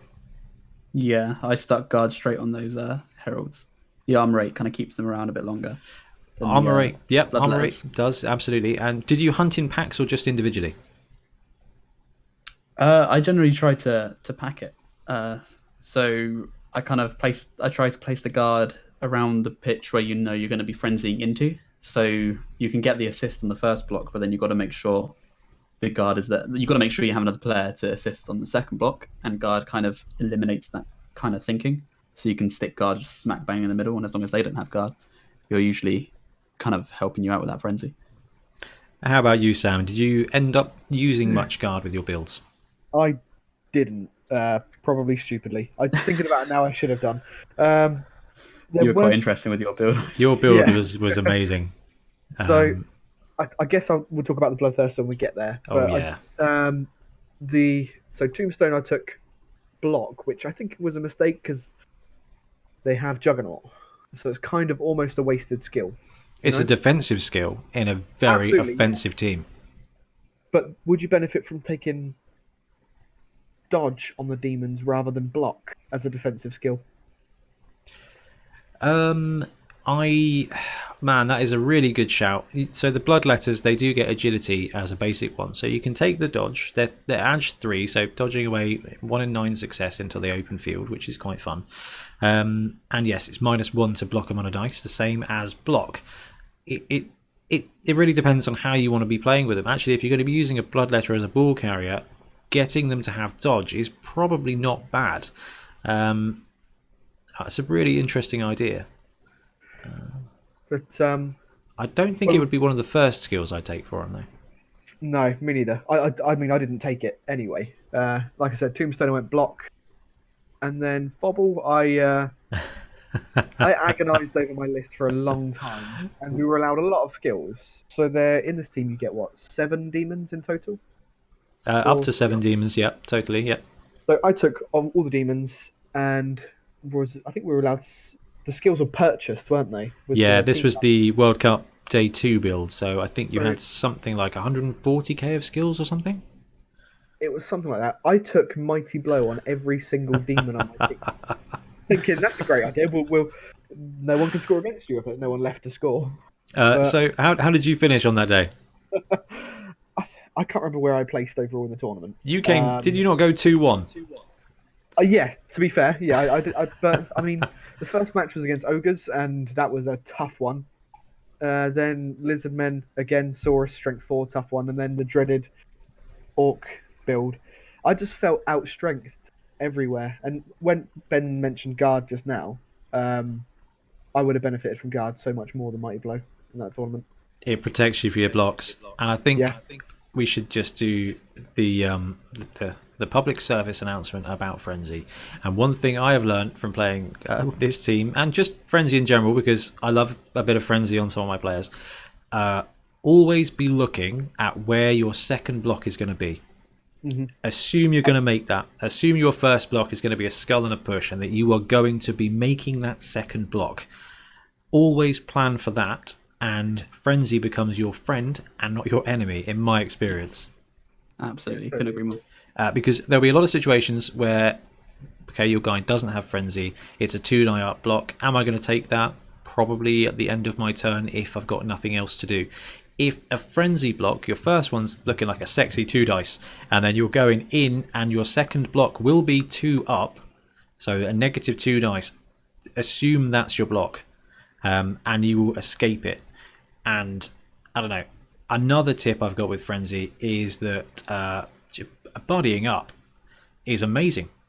Yeah. Having 2 guys, your pit fighters have Frenzy, so if you just put 2 pit fighters together, you can Frenzy circle around and you get a whole load of 2 dice blocks. And yes, it can go wrong, but if someone's on their own, or you can find a way to separate their team and just pair up, you're going to have a great time. The other thing is using Frenzy to sort of feed players to other players. If you know you're going to get pushes, you push someone towards your other player so that you can get that the other block in. Absolutely, and that becomes more important as you level up your team. And so both the Bloodletters and the Heralds do get strength access. So if you don't want to go the guard route and you don't want to use sure hands or block level upgrades, you can just go the Sam, Frenzy, Garner approach and go Mighty Blow. And at that point, like Sam says, using those frenzies to push them into I'm going to get 2 dice. I'm going to get 2 blocks here. If I don't take him down, then he's going to be right next door to that Herald, and that Herald's got Mighty Blow, and he's going to have another crack at it with 2 dice, and it will maim the opponent. And it seems like a bold strategy, but it's not a bad one. It's really not a bad one. Absolutely, I did sort of come unstuck against the Ogres. There was so without tackle or block. The Noblars were an absolute nightmare to put down, and I spent one turn ping-ponging this one Noblar around between my players, trying to put him on the floor. I must have rolled about 12 block dice on this one Noblar, trying to get him on the floor, and it just wouldn't happen. Sometimes it just does not matter. And actually, you know what? Let's talk about sidestep. when it comes to That frenzy, message frenzy. Oh. hitting a guy with Yeah. sidestep can lead you on a very merry chase, and that is a very dangerous thing to do. So you've got to be careful. Yeah. And Just Noblars do it. are risky because they've got dodge. And yes, you're rolling a whole load of dice, but they get to sidestep around, and they're probably not far away from ogres, and you could end up failing to take down a Noblar and ending in base contact, and you know that next turn you're getting a strength 5 hit against your guy who does not have any skills. And yeah, the tide can turn real quick. Yeah, if there's a Yeah, if you're in sidestep, a rem. You go ahead, Sam. I was going to say if there's a sidestep piece, just say no. It might look, Yeah. you might see it on the edge of the pitch and think, "Oh, I'll have a go at him," and then you've thrown the block and realise he's just going to sidestep, and worse, he's going to leave you on the side of the pitch after the sidestep. It's no fun. So, Frenzy, I think we can sum up with 3 things. Surfing players is easy, fun, but risky. Yes. Tag teaming, a couple of Frenzy players against one enemy player is the great way to do it. And the third tip for Frenzy is just expect that second block to happen and be okay with it. If it's going to end up a great block, great. If it's going to end up a 1-die block and you're prepared and you've got the reroll, great. But you're making that second block. Like, you might get lucky, you might get unlucky, but otherwise, you're making that block. So be prepared for it. And I think that probably comes in handy more than anything when we are going to be talking about this next player. So you get 0-1 Bloodthirsters, 180,000. I think that's the most expensive player in the core game, isn't it? I think it is, yeah. You hit 200, I think, when you look at some of the greater demons in the Fumble teams. But this guy's top money. He is 6'5", 1'9". So at the moment, he's a slightly faster, slightly clumsier, he's just a fast ogre, a fast Croxagore. No, he's just a Croxagore right there. But he comes with some skills. Yes. So, Loner, Frenzy, Wild Animal, Claw, Horns, Juggernaut, and Regeneration. This guy's a such beast. A package. Yeah. So, he is a love this Mega Minotaur. He's a blitz machine. He's just you can't stop him. He is an absolute blitz machine. So, your Strength 5, he's got Wild Animal, and Wild Animal kills you on Blood Bowl 1 because, unlike in Tabletop, where Wild Animal works on a 2+ if you're making a block, on Blood Bowl 1 it's just 4+ forever. It's rubbish. Oh, Yeah. Really? Yeah, it's really frustrating and very confusing. I'm like, cool, I'll blitz with the Bloodthirster, because you know me, guys. If you've seen any of the Sevens shows that we've done, you know I can't turn down a big guy blitz, even when it's a very bad idea. But generally speaking, with a Bloodthirster, it's a great idea. It's never a bad idea to blitz with this guy. And so, I'm going to use an anecdote here. Running some Khorne games against the AI to get me leveled up on Khorne, get my team leveled up, and I end up Khorne versus Khorne, right? Oh, Yeah. oh no. And I'm down several hundred TV. We'll talk about my inducements in a bit because I'm going to get judged severely by the theme police. But yeah, Bloodthirster on Bloodthirster action went straight in with this guy on a blitz first time, clawed their Bloodthirster, broke its ankle, and it was out for the game, and I won the Pacific Rim battle. I got the kaiju kill, and honestly, that was just a complete equalizer at that point on team value. And I think the point of that story is that the Bloodthirster is probably the ultimate big guy killer. He is. He so is. Yeah, it's the frenzy. It's the strength 6 blitz with frenzy with claw. And jugs. Don't forget jugs. And yeah, exactly. So you're even breaking through stand firms. You're breaking through. But it's just blocks, almost reliable. I think it's Yeah. it's the most reliable big guy action you could take, because he kind of comes with block, given that you're gonna be blitzing with him. Yeah. So he gets strength access on a normal. there's only one skill, isn't there? Guard. Yes. What? No. What? No, I'm joking. It's strong arm Bloodthirsters all the way. Mighty Blow. It's the first Throwing those skill pit fighters. in any team. Like, even before Ben puts kick on any player on his build in Khorne, I guarantee Mighty Blow is going on that Bloodthirster. Yeah, the Bloodthirster might as well just be 200k and come with Mighty Blow. Honestly, no one's ever not going to pick that. The Blood God makes you earn it, Sam. Yeah, I love that theme. Yeah. It makes You you know what? earn it. I'm not even mad about it now. No, you've got to earn it. Once you've earned it, you've got that level 2 Bloodthirster with Mighty Blow, and he really starts going to town. But he's going to get casualties straight off the bat anyway. Claw is huge. I think he is the only player that comes with Claw as standard. Werewolves? Yeah. Oh yeah, werewolves. Forgot about those guys. But I would rather take a Bloodthirster than a werewolf. Oh, yeah. yeah. Oh yeah. So if you do get a doubles though, would you take block? Yeah, I was going to say that because I almost had block in my tournament build with the Bloodthirster as like a second skill, obviously. I do think I think Mighty Blow first, and then Yeah. you've got the option of that. I can't think of another skill I'd want to give the Bloodthirster. Mighty Blow first, because that's what he's there to do. Mighty Blow Claw, just great fun when you're blitzing most of the time with 3 dice, because you only need 1 support. And if you're playing a Khorne team, by game 3 you're going to understand how to support frenzy blitzes, and you're going to be rolling 3 dice followed by 3 dice with Juggernaut, which is going to save you from those both down results, and he's going to be 7+ing everybody to at least stun them. This guy is the closest thing to a cruise missile on the Blood Bowl pitch, and I adore it. Absolutely adore it. I'm a huge Minotaur fan. This guy is just a very spiky Minotaur. Yeah, absolutely. So we should consider this though. So the BT is going to get to that level 2 after a couple of games in a league. He's going to get those casualties. He's a big chap, so he's not going down all that easy as well. So he might even get defensive casualties. You give him Mighty Blow. On your next one, he might get a double. You might get block. Is there any other skill that you think would be great on him?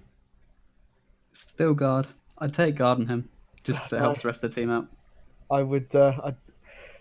I'd go break tackle. Yeah, there it is. That would be my suggestion as well. How did I forget that? Like you said, he's a cruise missile, and he needs when he's blitzing. He's strength 6. Yep. So that's his edge 6 when on his dodge. You don't get that if you don't get the Horns bonus. No, it's your base strength. I checked this. Really? Yeah, because I thought about break tackle being good for Beastmen.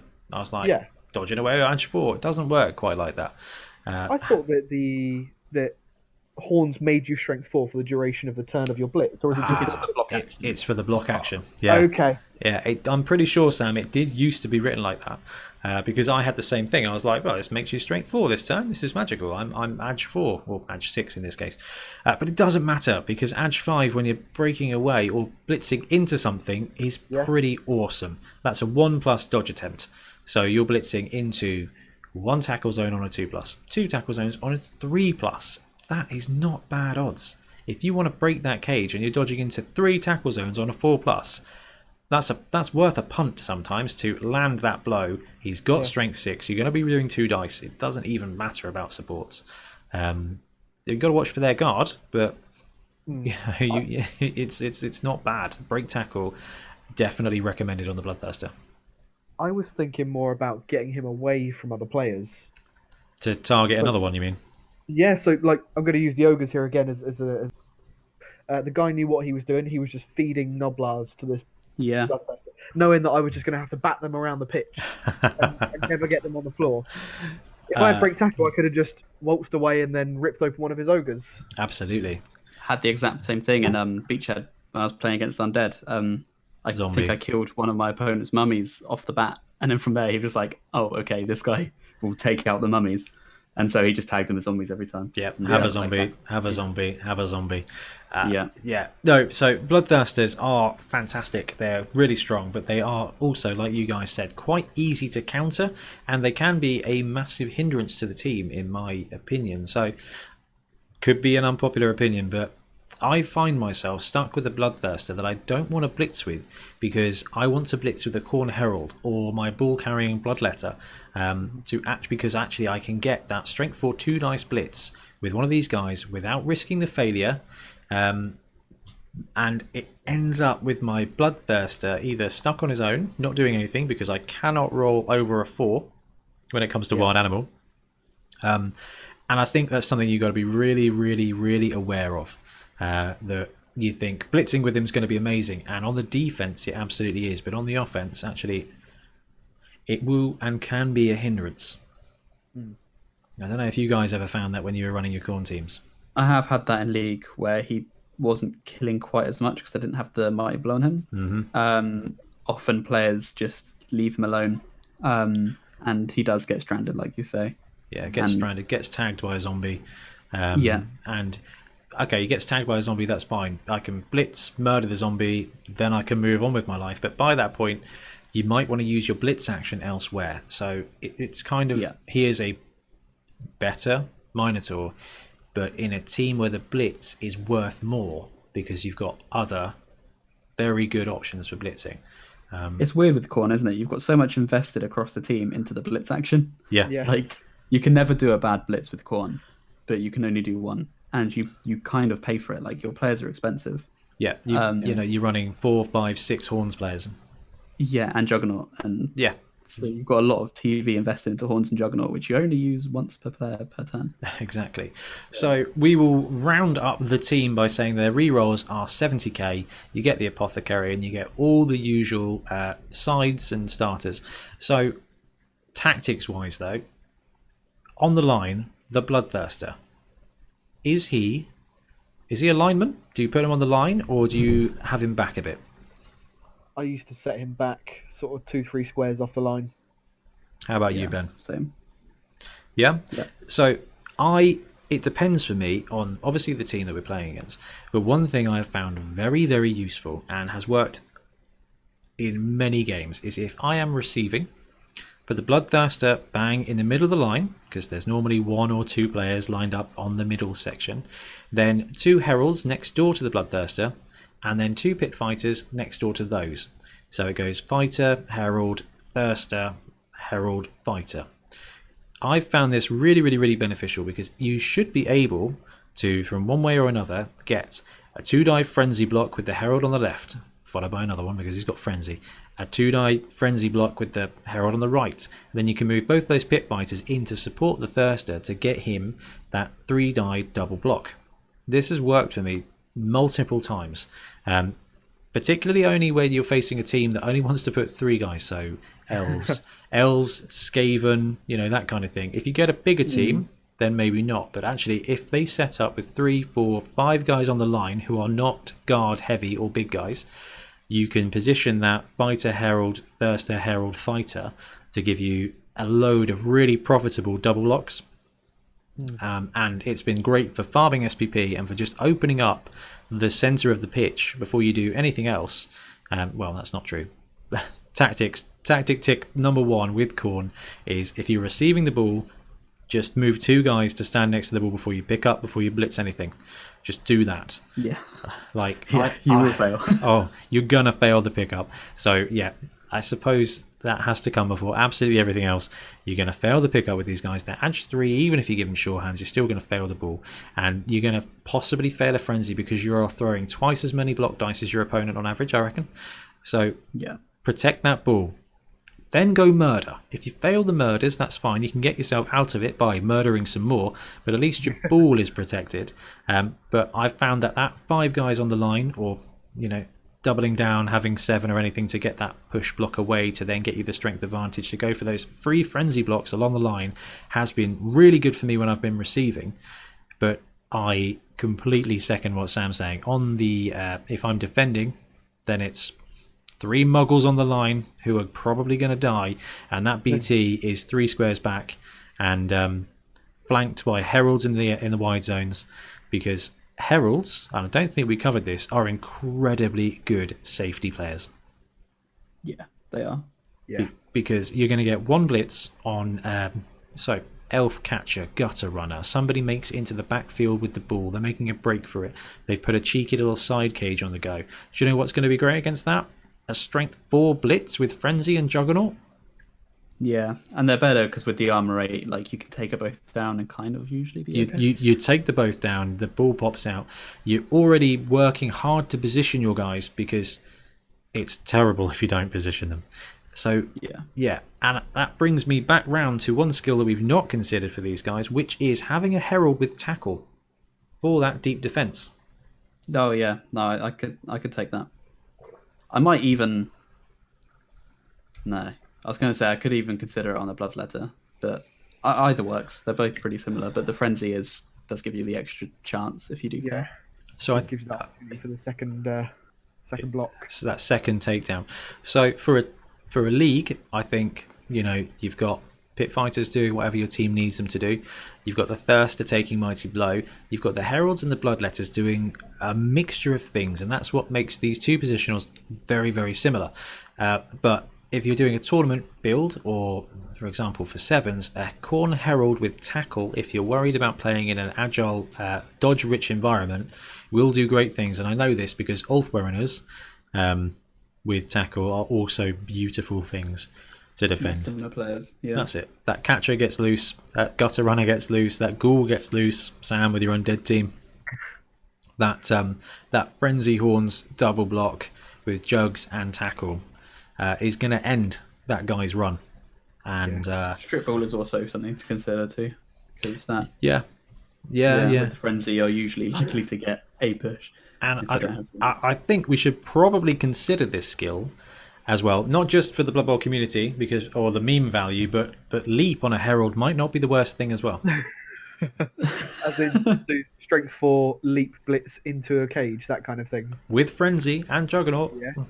Okay, yeah, the initial die roll of a 4+ is terrible, but you don't have to make any dodges.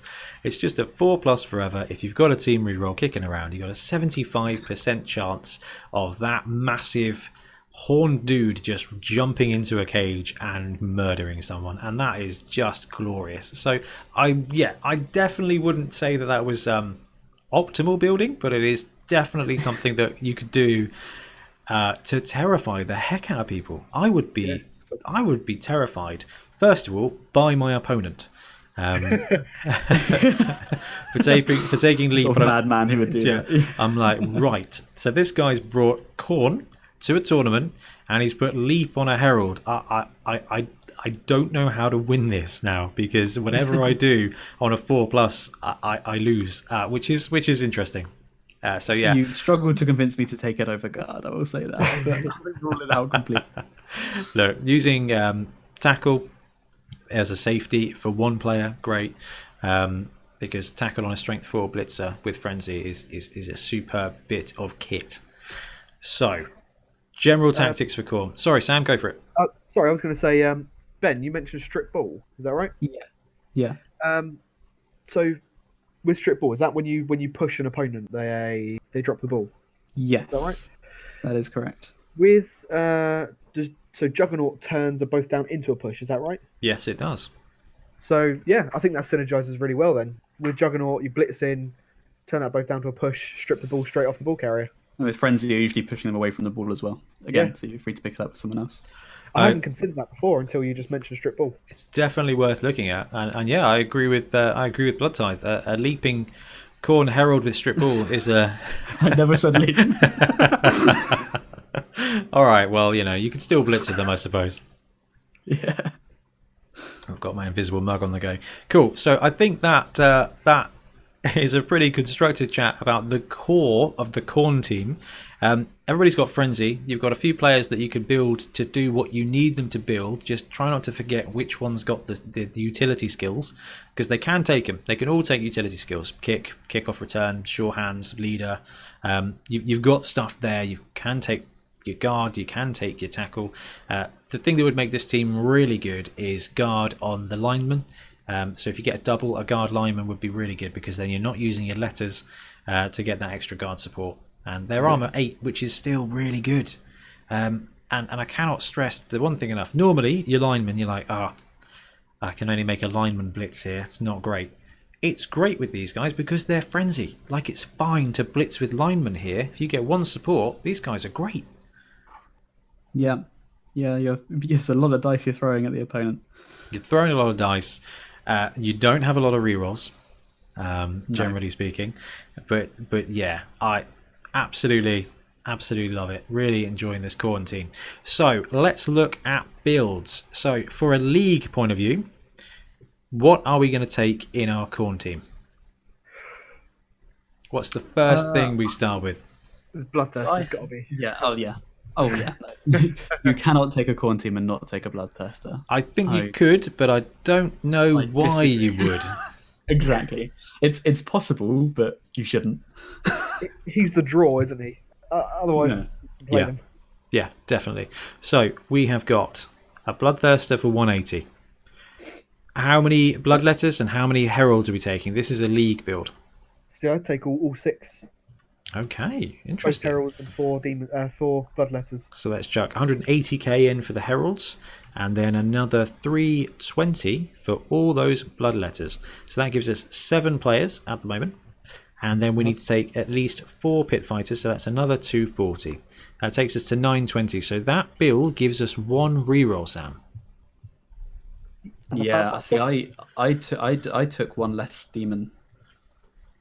I think I took 2. Actually, no. I think I only went for my build 2 heralds and 1 bloodletter. That is exactly the build I started out with for League as well.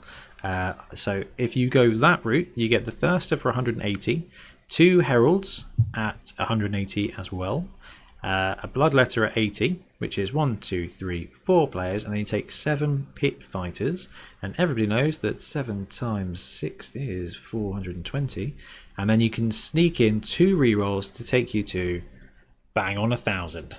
And that's the list I started with. I ran 2 different Khorne teams, and I went with that. My plan was to mix it up and go absolutely all in Frenzy Town like Sam, but I found that it actually gave me a pretty well-rounded team. Yeah. And you get the extra reroll, which is very important. Well, yeah, but I think the important thing is with Sam's build, if you're playing a tournament, there aren't very many tournaments that are running 1,000 TV.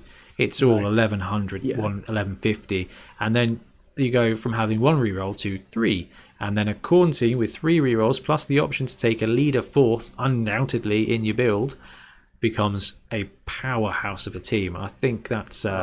Would you back me up on that one, Sam? Yeah, I mean that's why. So I've not played them in a league. I've played around with them on Blood Bowl 1, but I've only ever played them in tournaments. Like you said, you get higher TV. You can take your rerolls, and your skills. I think that taking only 1 bloodletter and filling the other 3 slots with pit fighters is a lot more frenzy on the team. I don't know how that works out.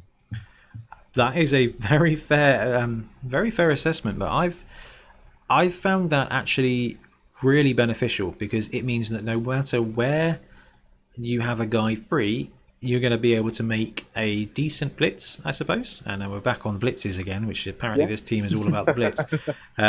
But I found that pretty useful. I've made misplays where I've accidentally used my letter, or one of my letters, but I've picked up a second one, expecting him to take the frenzy, and been like, oh, he's not. I get the choice to follow up. What is this? Yeah. I don't know what this choice is. So I don't know whether it's just a mindset where you get kind of like, I'm going to frenzy everybody everywhere. That I like it. I think it works really well. I definitely see where Sam's coming from. Sorry, Ben, go for it. Yeah, in my league games, my single letter does most of the work, honestly, because of that safety.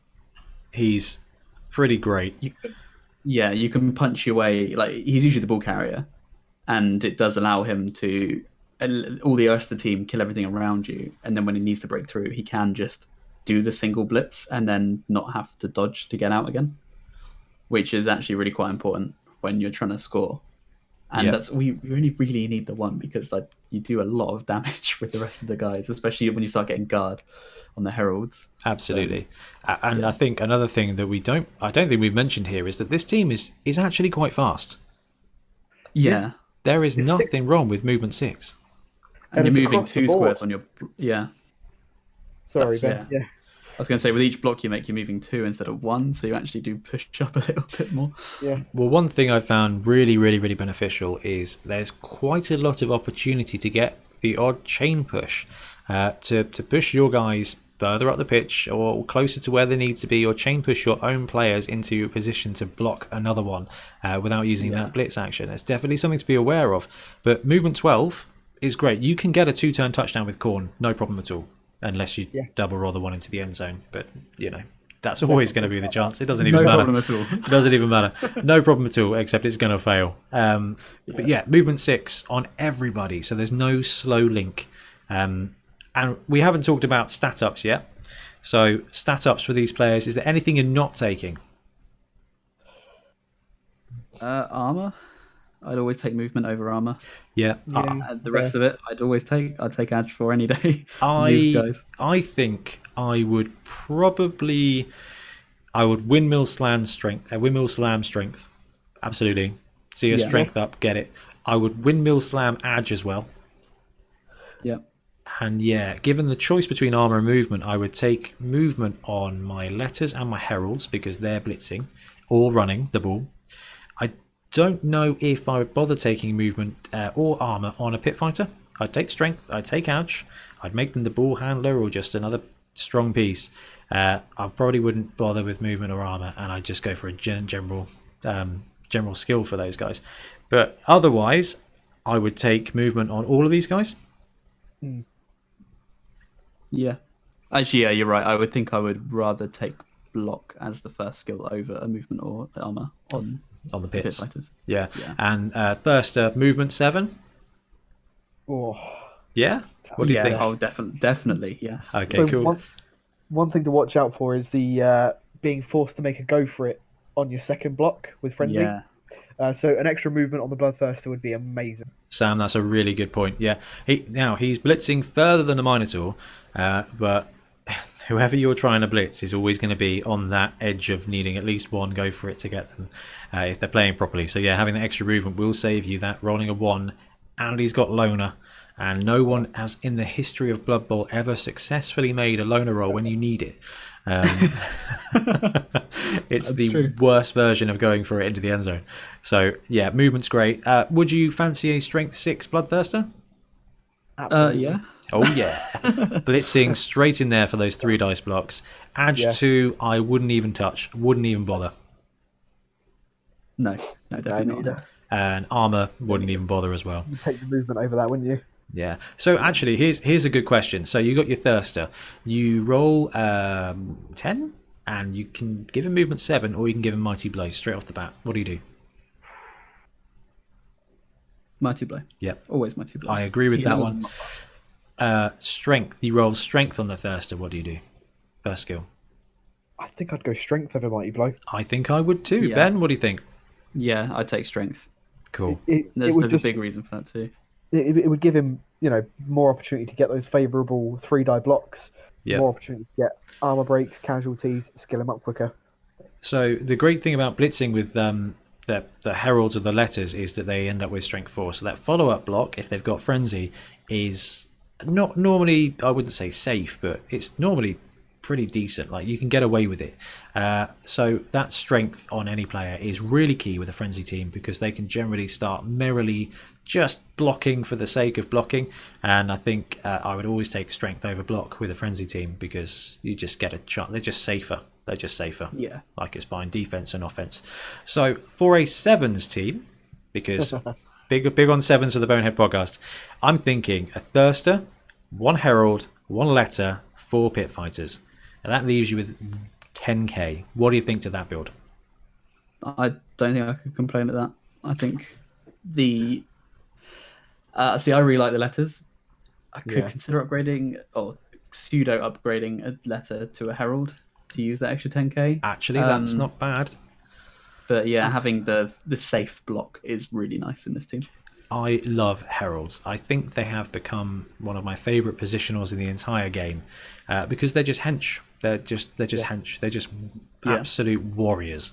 And I really wouldn't mind a double herald build instead of the Thirster in sevens.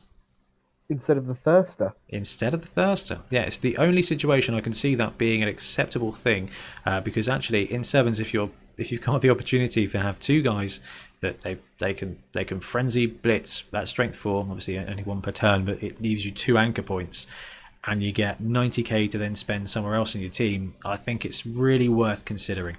The Bloodthirster takes up almost a third of your points in sevens, and a Minotaur is a quarter of your points, and can be a tricky asset. But you normally got a couple of high strength guys to follow up with.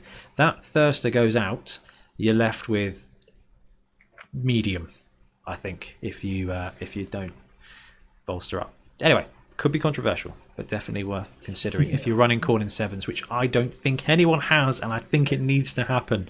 And I will come to models on this team in a second. So, tournament lists. Have either of you got a tournament list ready for us to run through? If you don't, that's fine, but if you do, it'd be great just to hear it. I can get one up while you talk about something else, or unless Sam has one. I've got both of mine up right now. We can Oh, go brilliant. through. I mean, the Fobble That's Wobble preparation. blow everywhere. So hit us with Fobble Wobble. It's pretty easy, but it'll be useful to know your positionals. Now, Fobble Wobble was the World Cup Day 2 build, so it was interesting mix of stuff. But actually, it broke out quite even to a lot of tournaments. So Sam, what did you take to Fobble Wobble? So I took the full roster of demons that you're allowed to bring. That's all 7. The Yep. Thirster, 2 heralds, 4 letters, and then 5 pit fighters. So 12 players all in. Yep. Every single demon got mighty blow. Because I didn't realise I'd be up against such high strength teams. You know, ogres, lizardmen, and orcs really. You got a lot of Messed me strength. up. You got a lot of strength there. But it didn't If I'd mess you been up. evens, you know, strength 3 against strength 3, if I come up against elves or a human team or something, the mighty blow would have come into it a bit more. But Yeah, you would have had some jolly good murdering. for a really block heavy team, I was not allowed to dice because everyone was so much stronger than me. I took leader on one of the pit fighters. That was the free leader. I think everyone got. No, that would have been a skill. That Okay, would have been a skill use. How many rerolls on your team rostered? 2 paid for, and then the leader. Yeah, so you went for the That's what we were talking about earlier. Is the advantage of having a leader doesn't take a double, can save you 70k to spend on something else. So 3 And rerolls. the saved money, I managed to get sure hands on another pit fighter, and that was that. 1.3 million all told. Yeah, that's a big team. Yes, the Mighty Blow seems a little bit glory seeking, but it is a Khorne team, and you didn't end up bad in that one, did you? No, like I said, I'd love to have been able to really rip and tear some teams, but it just wasn't allowed on the day. With some decent dice, that could have been absolutely horrific. Yeah. Okay, do either of you have another list to go through? I could chat about my beachhead one. Go for it, man. That's quite recent, so Yeah, so this is the one I took in February. Similarly, mighty blow on the Thirster. obviously. So this build, we should probably say this was I think 1150. It was 1250 total, but I think wasn't it 150 in player upgrades? It was it was 1100 build with 100k upgrades for tier 1, 150 for tier 2. So Khorne tier 2, you got 150 of player upgrades, so that's stats, skills, whatever you want. Yeah, so I basically bought 7 normal skills. So yeah, that basically so one normal skill was mighty blow on the Thirster. I did 2 heralds with guard. Oh, So brilliant. I used them as guard pieces, Going like little linchpins, which I said to earlier. max out the frenzy strength. Yep. Yeah, and then I had 3 build your own player type blood letters. Where one with kick, one had sure hands, and one had strip ball. Amazing. So I had a different role. And then a leader, obviously. Yeah, so I had 2 rerolls base, and then 1 leader, There you go. lineman. pit So fighter. yeah, so the 3 reroll mark, whether you're using it with skills or with actual team build, puts you in a pretty good place. You have the strength. Now, while you think a load of frenzy means I'm going to need a load of rerolls, actually you kind of have the strength to pull it off quite a lot of the time. Where 3 rerolls feels good. And one thing I will say is if you're playing League and you're down for 100k of petty cash, you get a reroll. And we'll talk about inducements in the next segment. But yes, rerolls are key for this team. Not quite as key as Slan, but very close. Yeah, Yes. I think I may have had 10. No, I think it was actually 1100 on the nose. I was going to say it could be. I could have swapped out a pit fighter for a reroll because I had 12 players. Would But you have no, wanted? I Would you there have would be wanted to do 10K that? short. So on your list, you both took 12 players. Yeah, It's nice to have a sub. It's very useful to have a sub because, like you said, there is an opportunity for you to make that miscalculation on a second frenzy block, or to end up close to a side and lose a guy. And just through fighting, you're going to lose a guy. They're armor 7 and 8, so it's not bad. But you're having a great time frenzy mighty blowing people. Somebody on the other team is going to be doing the same thing as well, so you're probably likely to lose a player. It feels like a control team, and having the numbers is good. So important. That's it. I mean, the letters have got regeneration. You can't rely on it, but it's just a sort of it's a nice safety to have, I think. But yeah, I definitely think a sub. It's a cheeky freebie. The other thing to mention, I suppose, is in a league. So one thing I found is I went with the Bloodthirster, 2 Heralds, and the Letter build with 2 rerolls, and I didn't save up all of my money to get the second reroll. I went and got a second Bloodletter first because I wanted the numbers, because that build's only 11 players, and having that extra player is decent. And it's up to you what you do. It's up to you whether you build, get another letter, get an apothecary, which is really not a bad idea either, or save up for that big reroll on number 3. I think in League, apothecary or a bloodletter first upgrade, and if you can get leader on a pit fighter, take that. Otherwise, just prepare to save a long time for 140k to get that extra reroll. I've seen builds out there, which is just the Thirster and pit fighters. They didn't go demons at all. Yeah, and apparently very viable. What do you think? What do you think to that? I don't know.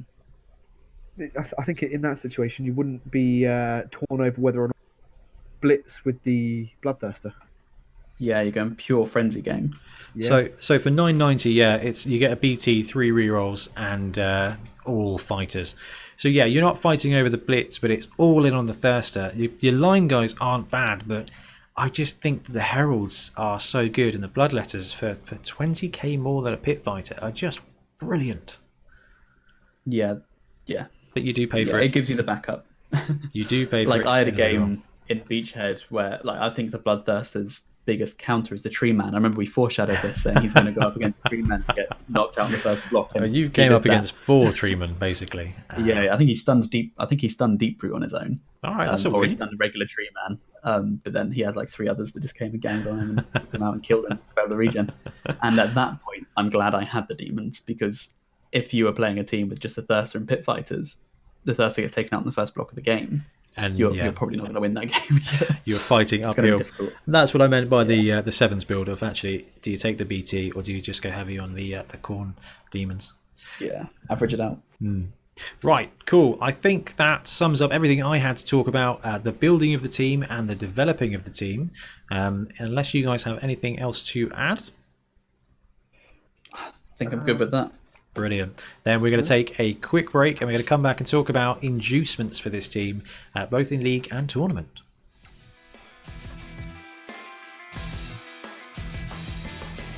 Recording. And Craig, you're up, kid. Now recording. Okay, gentlemen, shall we 1, 2, 3 clap clap? Mm-hmm. Okay. We're not click click.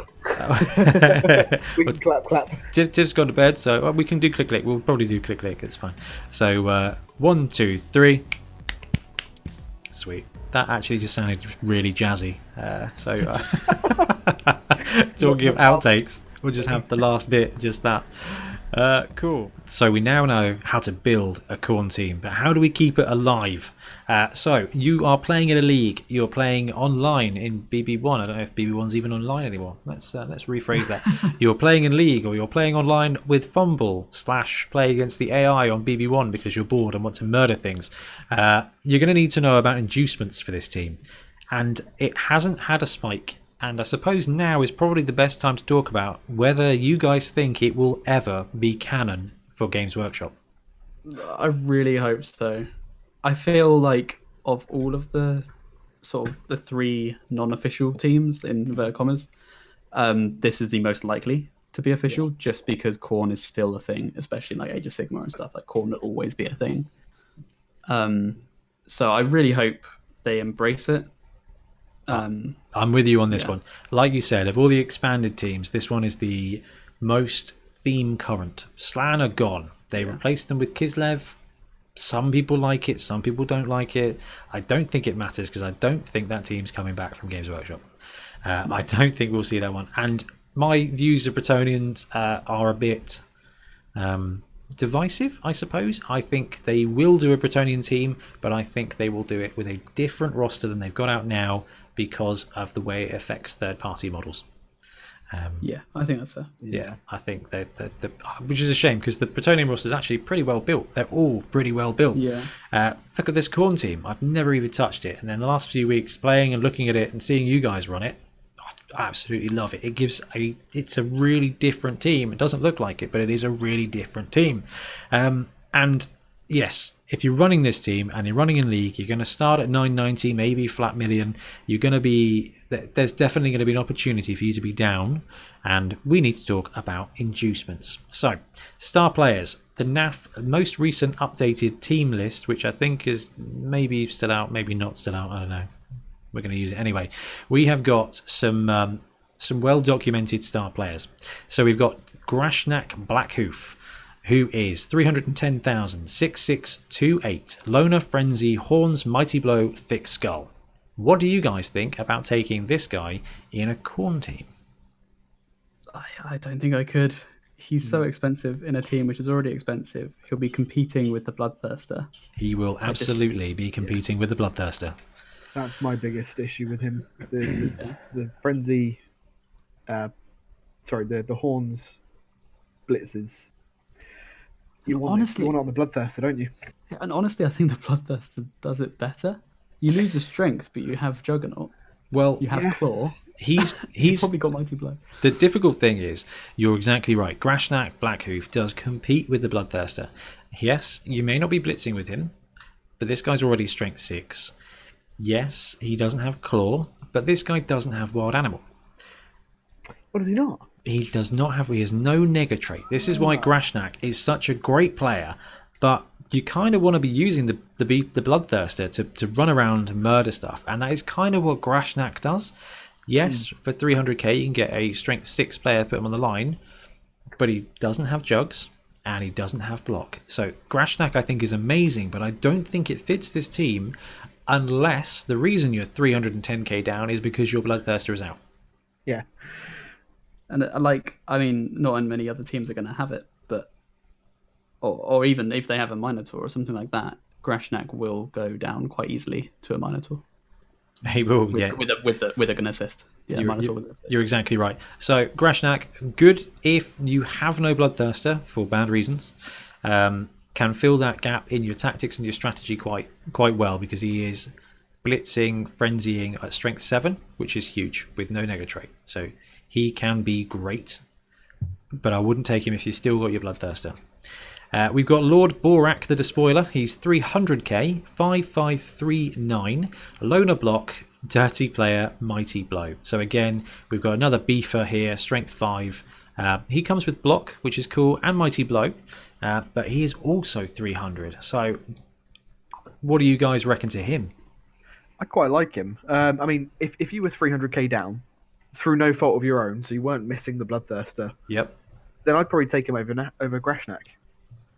I would take him over Grashnak. I would take him over Grashnak if you didn't. Yeah, if you've got your Thirster, this guy you can deploy on the line. He can be a support. Yeah. He's got block, which means he's got defense, and he's got integral consistency. It's a huge price tag, and you're already in a pretty good spot with punching things. Yeah. It's another thing where Khorne is a really expensive team, and I don't think you're over 300k down really. If you are, maybe retire your team. I was 440 down in a game with my Khorne team, which meant I could take the following player: Morgan Thorg, 430, 66, 310, loner block, mighty blow, thick skull, and throw teammate. I could afford Morg. The overpriced ogre. I've never used him, and I've never seen him used. Morg is pretty great, but he is very expensive. Rich ran him against my Skaven team, and it was basically the Morgan Thorg show. He made it. Oh, really? Yeah, he made it a really tough game. I was very impressed with Morg, but it is an absolute ton of money. And yeah, so Morg could be good. But at that point, I think one of you guys just said, if you are that far down with your TV, either things are going very, very badly, or Morg isn't really going to make a difference. Yeah, I'm feeling Yeah. that's what it is. Go for it, Sam. I think that even if you could afford him, I might just be tempted to take Borak and an extra reroll. Yeah, I would too. Just Overall. because when you look at his skills, you can't get the throw teammate. So all it is block mighty blow at strength 6. Yep. Realistically, the extra strength might be worth it, but Borak strength 5 on the line, he's gonna be running the show, I think. And for an extra 100k, I don't think it's worth it. agree So with you. yeah, I mean, Morg is amazing in stunty teams. As you Yeah. got, it's just straight throw teammate. He's got no nega traits. The only thing he's got is loner. But yeah, I think you're right, Sam. I don't think you get a huge amount more than you would with Grashnak or with Lord Borak for that extra amount, and that extra amount can be a reroll. So we've got two other guys here before we come back to the chainsaw. We've got Scylla and Fingrim. So because it is a Death Zone only player, we've tagged the stats up slightly separately. So Scylla is 5519, Frenzy, Thick Skull, Claw, Prehensile Tail, Loner, Wild Animal for 250k. So go for it, man. What do you think? I like it. I like this is basically a rat ogre, isn't it? Really? With claw. Frenzy, Thick Skull, Prehensile Tail, Loner, Wild Animal, Claw. Yeah, basically, yeah. Better armor, I think. Yeah. I really like him. And what I like about this is I'm quite a thematic guy. And this is thematic. It's very thematic, actually. Yeah, Scylla is a Khorne champion who got turned into a Khorne demon beast, essentially. Yeah. It's kind of like gorilla fella. Gorilla fella. Yeah, was he blessed so much he became a spawn? Is that his deal? Kind Chaos of, Spawn? I think Scylla, yeah, maybe. I'm not sure. But at 250, that's not bad. For 250, you get a second big guy who, yes, does have wild animal. So he doesn't have horns, but wild animal means you're blitzing with him quite a lot. He's got frenzy and he's got claw. So if your BT is out, if your bloodthirster is out, then yes, I think this guy for 250 can fill that void. And I guess the question around whether it's Scylla or Grashnak depends not just on that extra 60k, which can be a big 60k, but also around who you're playing. Yes. Absolutely. If you were playing against Wood Elves, you wouldn't bother. I'd go Grashnak all day long with Wood Elves, Yeah.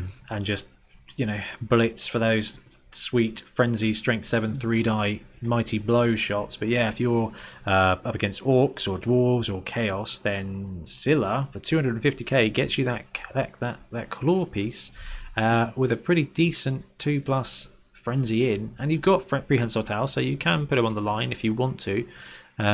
Yeah, Scylla. I finally found a place where I actually really like this player. I Go for it, man. think I would take him even if I still had the Bloodthirster. You take both. Yeah. Yeah. Because like I said, I stick the Bloodthirster back off the line so he can see where to blitz. I'd stick Scylla on the line, right in someone's face, and get that free block. Because Wild Animal 2+ on the block as well, not just the blitz. So he'd be right there in the mix, bogging everyone down, clawing people open. And the Bloodthirster would be free then to cruise missile, like you were saying. So I just had a wicked idea for a Star 7s build using Scylla instead of a Bloodthirster. Yeah. Scylla and two of the two heralds and a bunch of pitmen. How cool is that? That's just proper Khorne warband time. That is, though. Would you take Scylla over the Bloodthirster? To get a star player build and to theme it around it, yeah, because it's True. So yeah. is Scylla an upgrade or a downgrade on a Bloodthirster vanilla? A downgrade, I think. And why is that? Is it because of horns? Horns and Juggernaut. Okay, Juggernaut is huge, especially when you've got Loner. That's a really good point. So yes, I like Sam's idea of actually you can run it on the line and then you've got him to block with some stuff and the BT to blitz in. That's very, very, very cool. I quite like Scylla in Khorne. Unfortunately, not on Blood Bowl 1, so you don't get to run that, which is a bit of a shame because it's from the Chaos Spike. And then we have got Withergrasp Double Draw. So 6, 3, 3, 8, Loner, Prehensile Tail, Tackle, Tentacles, 2 Heads, Wrestle for 170k. Do you see this guy doing stuff on a Khorne team? It's weird. It's really weird. I don't really know how to use this guy. So with the grasp is the ultimate tags a guy in place. So Prehensile Tail with Tackle and Tentacles, if he grabs hold of somebody, they're not escaping. So he makes essentially a really good safety, and you still got the option of Wrestle as well. So the whole thing about Withergrasp is that if they've got a gutter runner, Withergrasp will run in and just destroy it. But I quite like the Heralds doing that anyway. Yeah. So I think if you've got Heralds, Withergrasp doesn't necessarily add as much as perhaps taking, if you've got that amount of money, taking a mercenary, one of your other demons or something like that. If you want an additional player, I think a mercenary, so a mercenary pit fighter is what, 60, 80k, chuck kick on it, or another skill, that's 130k. So you can take Withergrasp for 170, Wrestle's good, 2 Heads is good to dodge, Tackle and Tentacle's good as a defensive skill, or you can just take a lineman with a particular skill for 130k. I think I'm not sure what you're after. What do you guys think of Withergrasp Double Draw? I think it's very situational. Yeah, I think there's a better way to spend 170k. Absolutely. The one big use I can see, and it's very niche. So I don't know if you experienced this, Ben, when you were playing with Khorne, but people are terrified of the Bloodthirster and they want to get away from him as quickly as they can. Yeah. If you can use Withergrasp to tag the Bloodthirster's target, they're not dodging away. The Bloodthirster's going to beat them down all day. So if your opponent's got a really troublesome War Dancer and you don't want him getting away from the Bloodthirster, you tag him in place and time him. So they can't dodge away. That is really good, but the one thing I have found with the Bloodthirsters is there's always a good target. Apart from the zombie they've tagged you with. Anyone you can 3-dive Frenzy, Mighty Blow Claw with a Bloodthirster is a great target for the Bloodthirster. Because it's usually kill a dude a turn, doesn't he? Generally, yeah. Even if he's stunning, popping him down, he's just going to be on his merry little way, sculling for the Skull Throne. Just having a great time. And talking about skulls and death, we've got Max Spleen Ripper as our last star player option. 130k, 5-4-3-8, Loner Chainsaw Secret Weapon. So we do get a chainsaw on the Khorne team.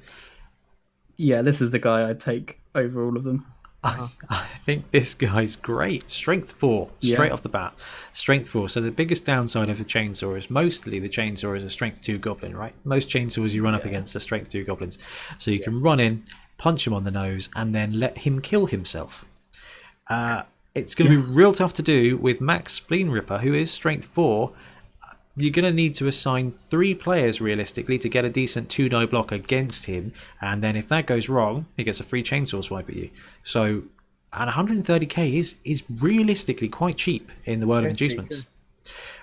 But we'll look at actual inducements for the team now, and Ben and Sam and Ben, I think you both already mentioned it. The reroll for 100k is king. Great.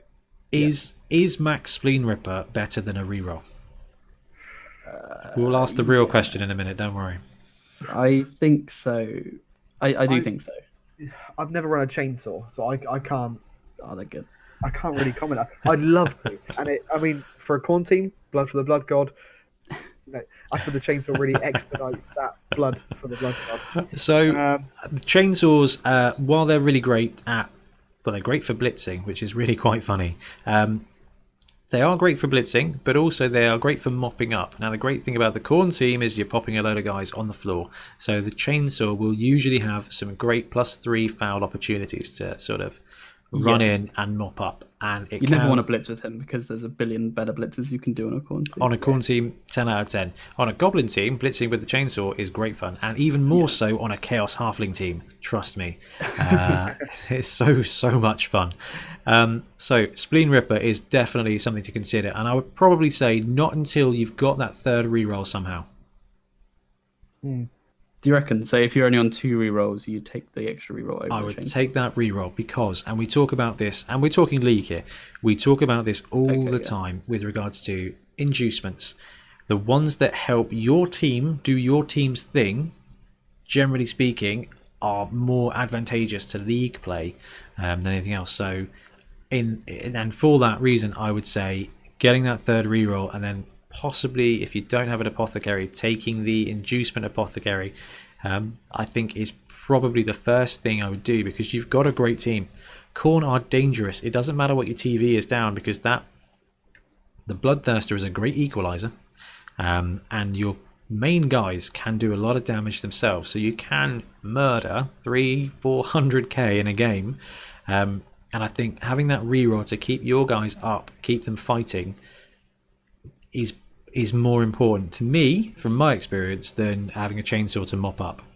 What do you guys think to that? See, you mentioned the apothecary, and that's my first pick. Okay, that is a great pick as well. I take that just because I've said it a few times already this episode. The team's expensive. As soon as you're 1 player down, it's a big investment to replace them.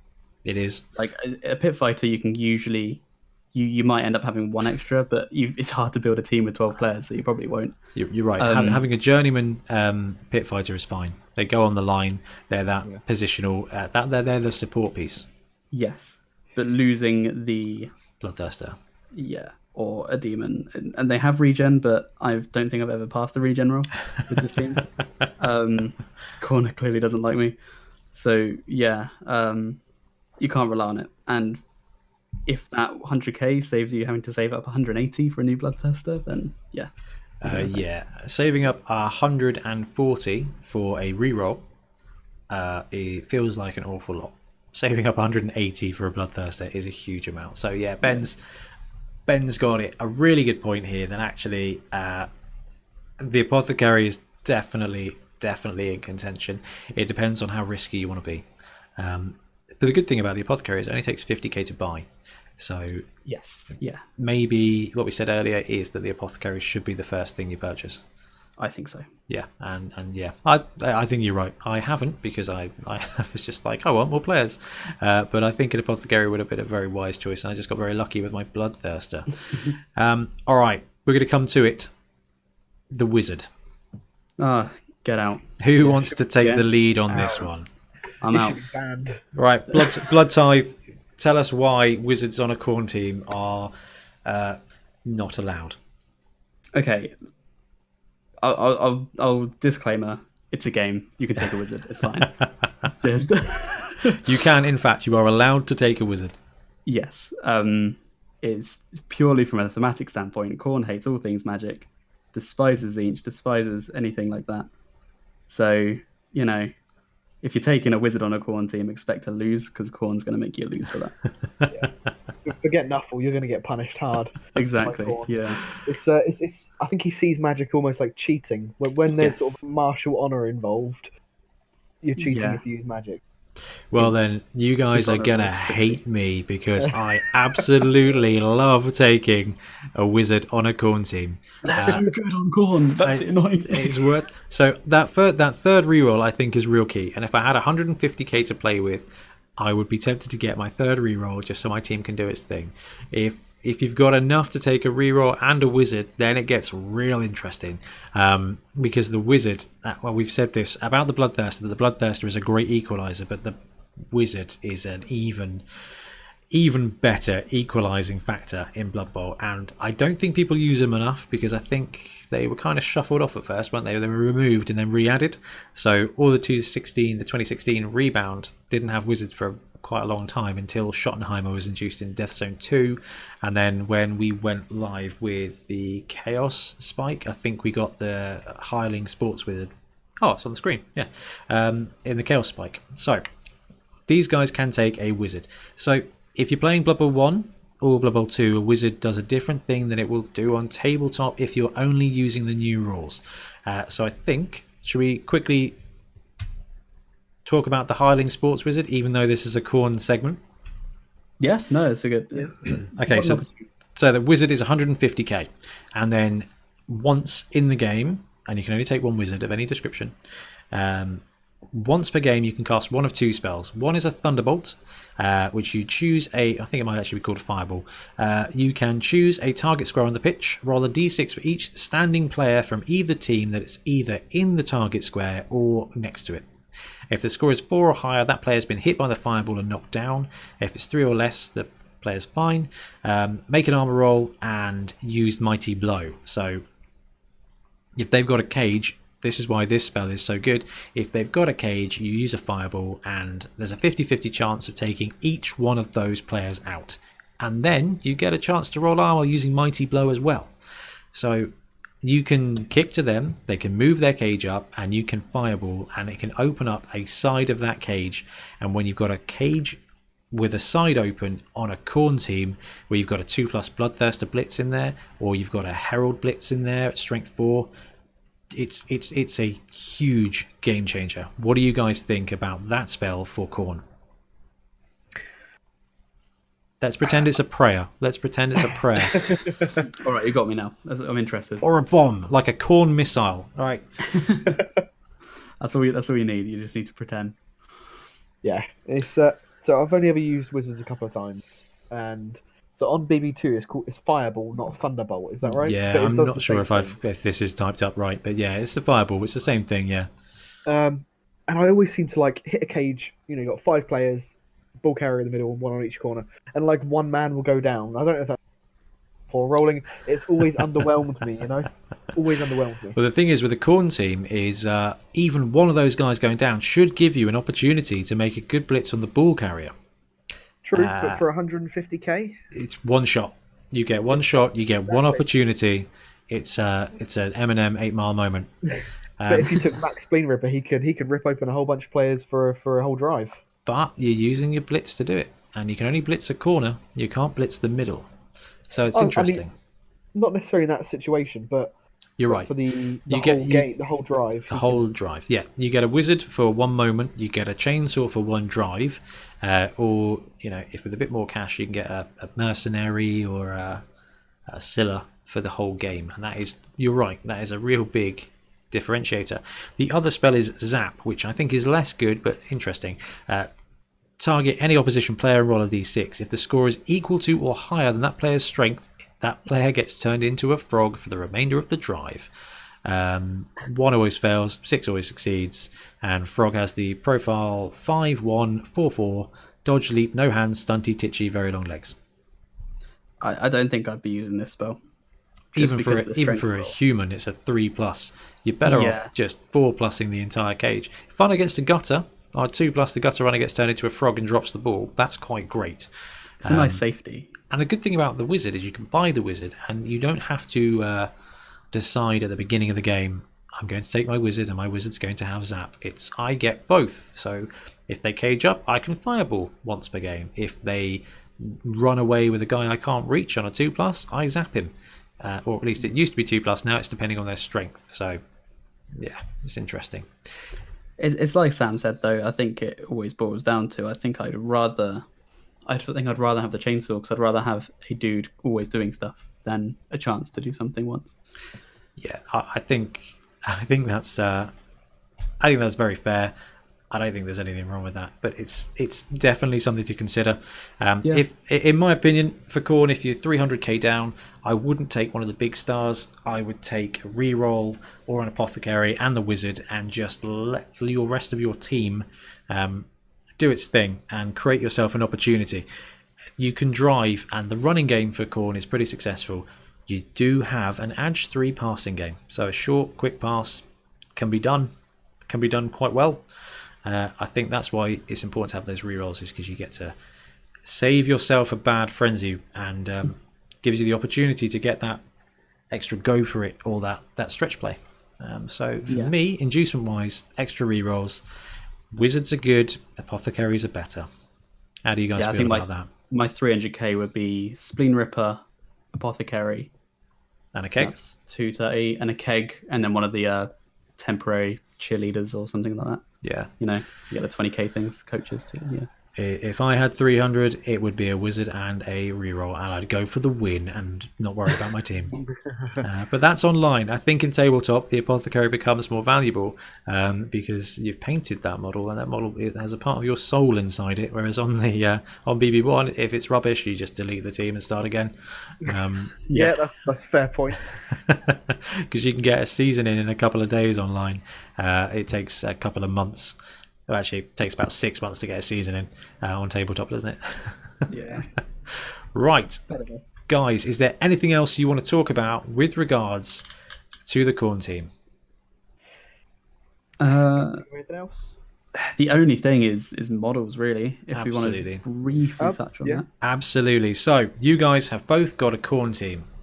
How? Sam, you kick off with this one.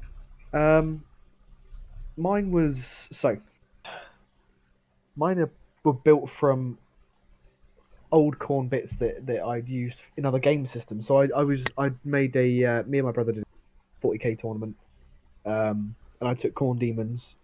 So I had loads of bloodletters, and I had a Bloodthirster. This was the old school Bloodthirster, the one that was metal then resin, not the new massive one. That thing's a beast. And so I had half a team. When you said Tombstone was on, we can play Khorne, I was like, oh, so all I need now is some pit fighters. And I managed to get hold of a box. I don't know if Games Workshop of Chaos Marauders. Oh, the old school Marauders. Yeah, the plastic Marauders from Yeah, from of course. Yeah, they're great. They're sort of shirtless Norsemen with top knots or long hair, and they look the part for pit fight. They look like barbarians. They look like pit fighters. They are very Exactly. Khorne. Yeah. They've been used a lot in Blood Bowl, I think, haven't they? Because I've seen Norse teams use them. Yeah, Yes. they were the classic go-to for Norse. Yeah. And you just slap a bit of red paint on them, job done. The other thing I like actually is they come with shoulder pads, big, almost like sort of Astartes looking shoulder pads. Yeah. So every single one of my dudes, because they're only they armor 8. They're armor 8. Yep. Didn't want to beef them up too much, so every single one of them's got only one shoulder pad on the right shoulder. That's their blitzing shoulder. Lead with the right shoulder barge. Amazing. Ben, how about you? Well, I just want to say, following up from what Sam said, is just because I have them in front of me as I'm painting the Blood Reavers. Yeah. They're like the Khorne Blades of Khorne troops. They also make good pit fighters, sort of like a Marauder alternative. Yeah, but the one I used is the Grebo team. Grebo Alastoran, I think they call it. Yeah, Alastoran or Alastoran. Yeah. I don't know how to say it Yeah. because I'm not a Greben speaker. Yeah, and my god, are these models beautiful. You got them on offer, didn't you? Yeah, so when they usually do, well, I'm going to say usually, I've only really seen it once, the New Year sale. New Year sale, snagged Black them. Friday sale. They do sales, and the team price comes down to, what did you pay for it in the end? I think I paid 40. Oh, that's £40. insane. I thought you were going to say 60, and I was going to say No, that's no, a good price for a team. They're about 80 quid new. And getting it for £40 or £50 is wicked good. Yeah, he posted about 10, so about 50 altogether, yeah. So the easiest way to kit bash this team is with Blood Reavers or Marauders for your pit fighters, and then getting a box of Bloodletters to be your lineman, right? Yeah, I'd say that's a very easy way to do it. The Thirster, bit of creativity. Tricky. The Thirster is tricky. Now, there are quite a lot of Games Workshop demon models that work quite well for it. I think the Khorgorath from Age of Sigmar would probably be a suitable alternative for a Bloodthirster. Yeah. If it fits. So I'm not up to date with all of the minis that Games Workshop do these days, but do they still do Belacor? They do Belacor, yes. If you painted him red, great choice. maybe file down the Undivided logo on his chest. Now, I think one thing that's a tough sell is that the Bloodthirster is labelled as a Bloodthirster as opposed to a Greater Demon. Yes, it's tricky. Because the Bloodthirsters these days they've suffered significantly from scale creep, and they are a model so big that not even I would dare get it on the Blood Bowl pitch to be a regular sized model. I mean, on a 40 mil Khorne needs base. a giant, right? Well, yeah, that's what I'm saying, Sam. Is you could, as a giant, taking up 4 squares, the new Bloodthirster model, which is about as tall as a small child, would do a cracking job. But you need a model about twice the size of an ogre, twice the size of a human, something in that range, to be a good Bloodthirster that fits on a 40 mil base. So yeah, there's a Demon Lord called Be'lakor. There's a lot of options out there. You could don't be Demon Prince could do it. beholden. Yeah, exactly. Don't be stuck to the idea that the Bloodthirster must be a big thing with wings and everything like that. The wings don't matter. Just accept it. It's just a big Khorne demon. So if you've got a particularly sexy Minotaur model, chuck some extra armor on it, and that Khorne blessed Minotaur has the stats of a Bloodthirster, and then it works. So don't be too strict on yourself and think, what can I use for a Bloodthirster? I have to go on eBay and pay £35 for this chunk of metal that's going to fall over and do more damage than every firebolt Sam has ever cast. But The Fomeroid. the who? Sorry, Is it the Fomeroid? this guy here, the Fomeroid. Ooh. Yeah. There we go. Can we get He'd a? make a good thirster, perhaps. I don't Because think he is clawy enough. Oh, that's a good point. But That is a good point. the Minotaur guy, and this is what I'm thinking of, the new Minotaur chap from Warpath would make, if you chucked on some extra Khorne armor, because Khorne loves armor, it loves metal, loves brass and red. So organic beast things kind of have to have spikes and metal on it to make it look corny. That could be a good one to go for. And there's a lot of opportunity out there. So if you can't get a Khorne team from the third party, you can make your own by having some demon guys, some human guys, and a big guy that looks appropriately tough and menacing. And there's quite a lot of them out there, so don't be stuck thinking, I've got to find something with big wings, because Ben will tell you the models with big wings are not always the best to transport and to play Yeah, I with. still need to reglue mine. Exactly. Yeah. Go for it, man. One other thing, I was gonna say, I've not done it myself, but the pit fighters, I think a lot of the Warcry warbands would look really cool. Oh, Absolutely. yeah. Yes, absolutely. And the great thing is, because there is one type of human on the team, right? That it doesn't matter. It's just all the humans are pit fighters. Wicked. Like it takes that pressure off when you're running, say, a Norse team where there are 4 different types of Norse human and the lineman as well. That gets ropey. But if you've got pit fighters, that's it. And then some demons, it can differentiate it, and the pressure's off a little bit because the Warcry models look amazing, and you get 2 boxes of those, chuck them down. You've got the makings of a really cool lineman build for a Demons of Khorne team. So I completely agree with you, and I think that's a great shout. I think that is it for Khorne. We've touched on models, we've touched on inducements, we've touched on tournament builds, we've argued about wizards. I don't think you're ever going to take a slave giant on a Khorne team. I just don't think it's worth it. I think you got 400k to spend in a better position with a star player if your Bloodthirster's out, or just a bunch of stuff to make the rest of your team work well. But yeah, I think we've covered everything for Khorne. So guys out there listening, if you have ever run a Khorne team, drop us a message, let us know how you got on. And if you haven't, I really hope this has inspired you to look at the bill and just give it a go. If you've got a PC that is of medium quality or better, you can jump on Steam and download Blood Bowl 1 Chaos Edition, and that will be enough for you to play loads and loads of games with Khorne. It's only £12 at the moment. I'll tell you what, it was £12 well spent. I had a load of fun with a team I simply wouldn't be able to play any other way except on the tabletop. Take the Khorne challenge for this quarantine. Just have a look at the build, and then be like me and then be tempted by a Savage Orc build using the Demons of Khorne roster. And that's currently where my Games Workshop basket is. Fortunately, they're closed, so it's all right. But you know, yeah, you've got there's some opportunities for modelling there. Cool. So what we're going to do now is we're just going to take a quick break, and I'm going to give a little update on Roster Rumble, our new show that's coming very, very soon. And then we'll get back to the guys and say goodbye.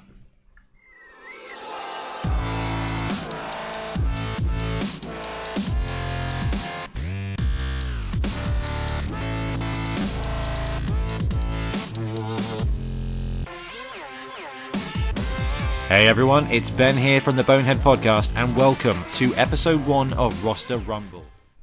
So Roster Rumble is our up and coming mini show that's going to run alongside the podcast. It's a participation competition, so we want you guys to write lists for us to argue about against each other, basically.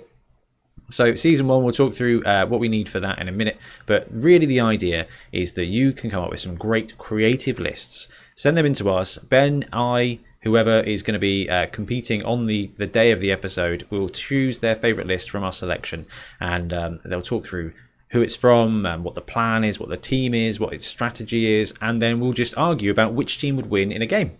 And we're going to give people who participate, if we like their entries, if they get on there, if they win a show, we've got some little bits of goodies, like some special dice and things to send to them. So yeah, get your ideas to us.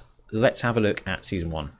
So the build for season 1 is our Star Sevens build. So it's a Sevens team, which means between 7 and 11 players, 0 to 4 positionals, and it's just one team type. 700k build. It's got to have at least 1 star player and at least 7 players, including stars. So you do get a bit of flexibility there. Sevens format, 0 to 4 positionals, yeah, excluding star players. So you get your 4 positionals and a star if you can fit it all in within 700k. You do get skills as well. So the tier lists are the normal NAF tiers, 3 of them. Tier 1, you get 2 normal skills to put on any of your players, obviously not star players. Tier 2, you get 2 normal and 1 double, and tier 3, you get 2 normal and 2 double. And if you don't want to take a double, you can replace it with a normal, like in normal tournament format. Tiers are normal NAF, 3 tiers, but Underworld with no Skaven do count as tier 3. So if you want to go Chaos Mutation heavy, you can do. So yes, get those rosters and those ideas to us. We've already got quite a few, but there's many more out there that could be really great fun. So get them into us.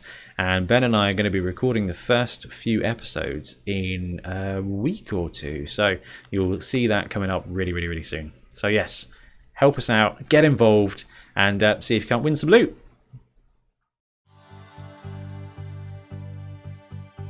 Okay, so with that, we are going to wrap up for the day. Sam, Ben, thank you so much for coming on and talking a whole bunch of Blood Bowl nonsense.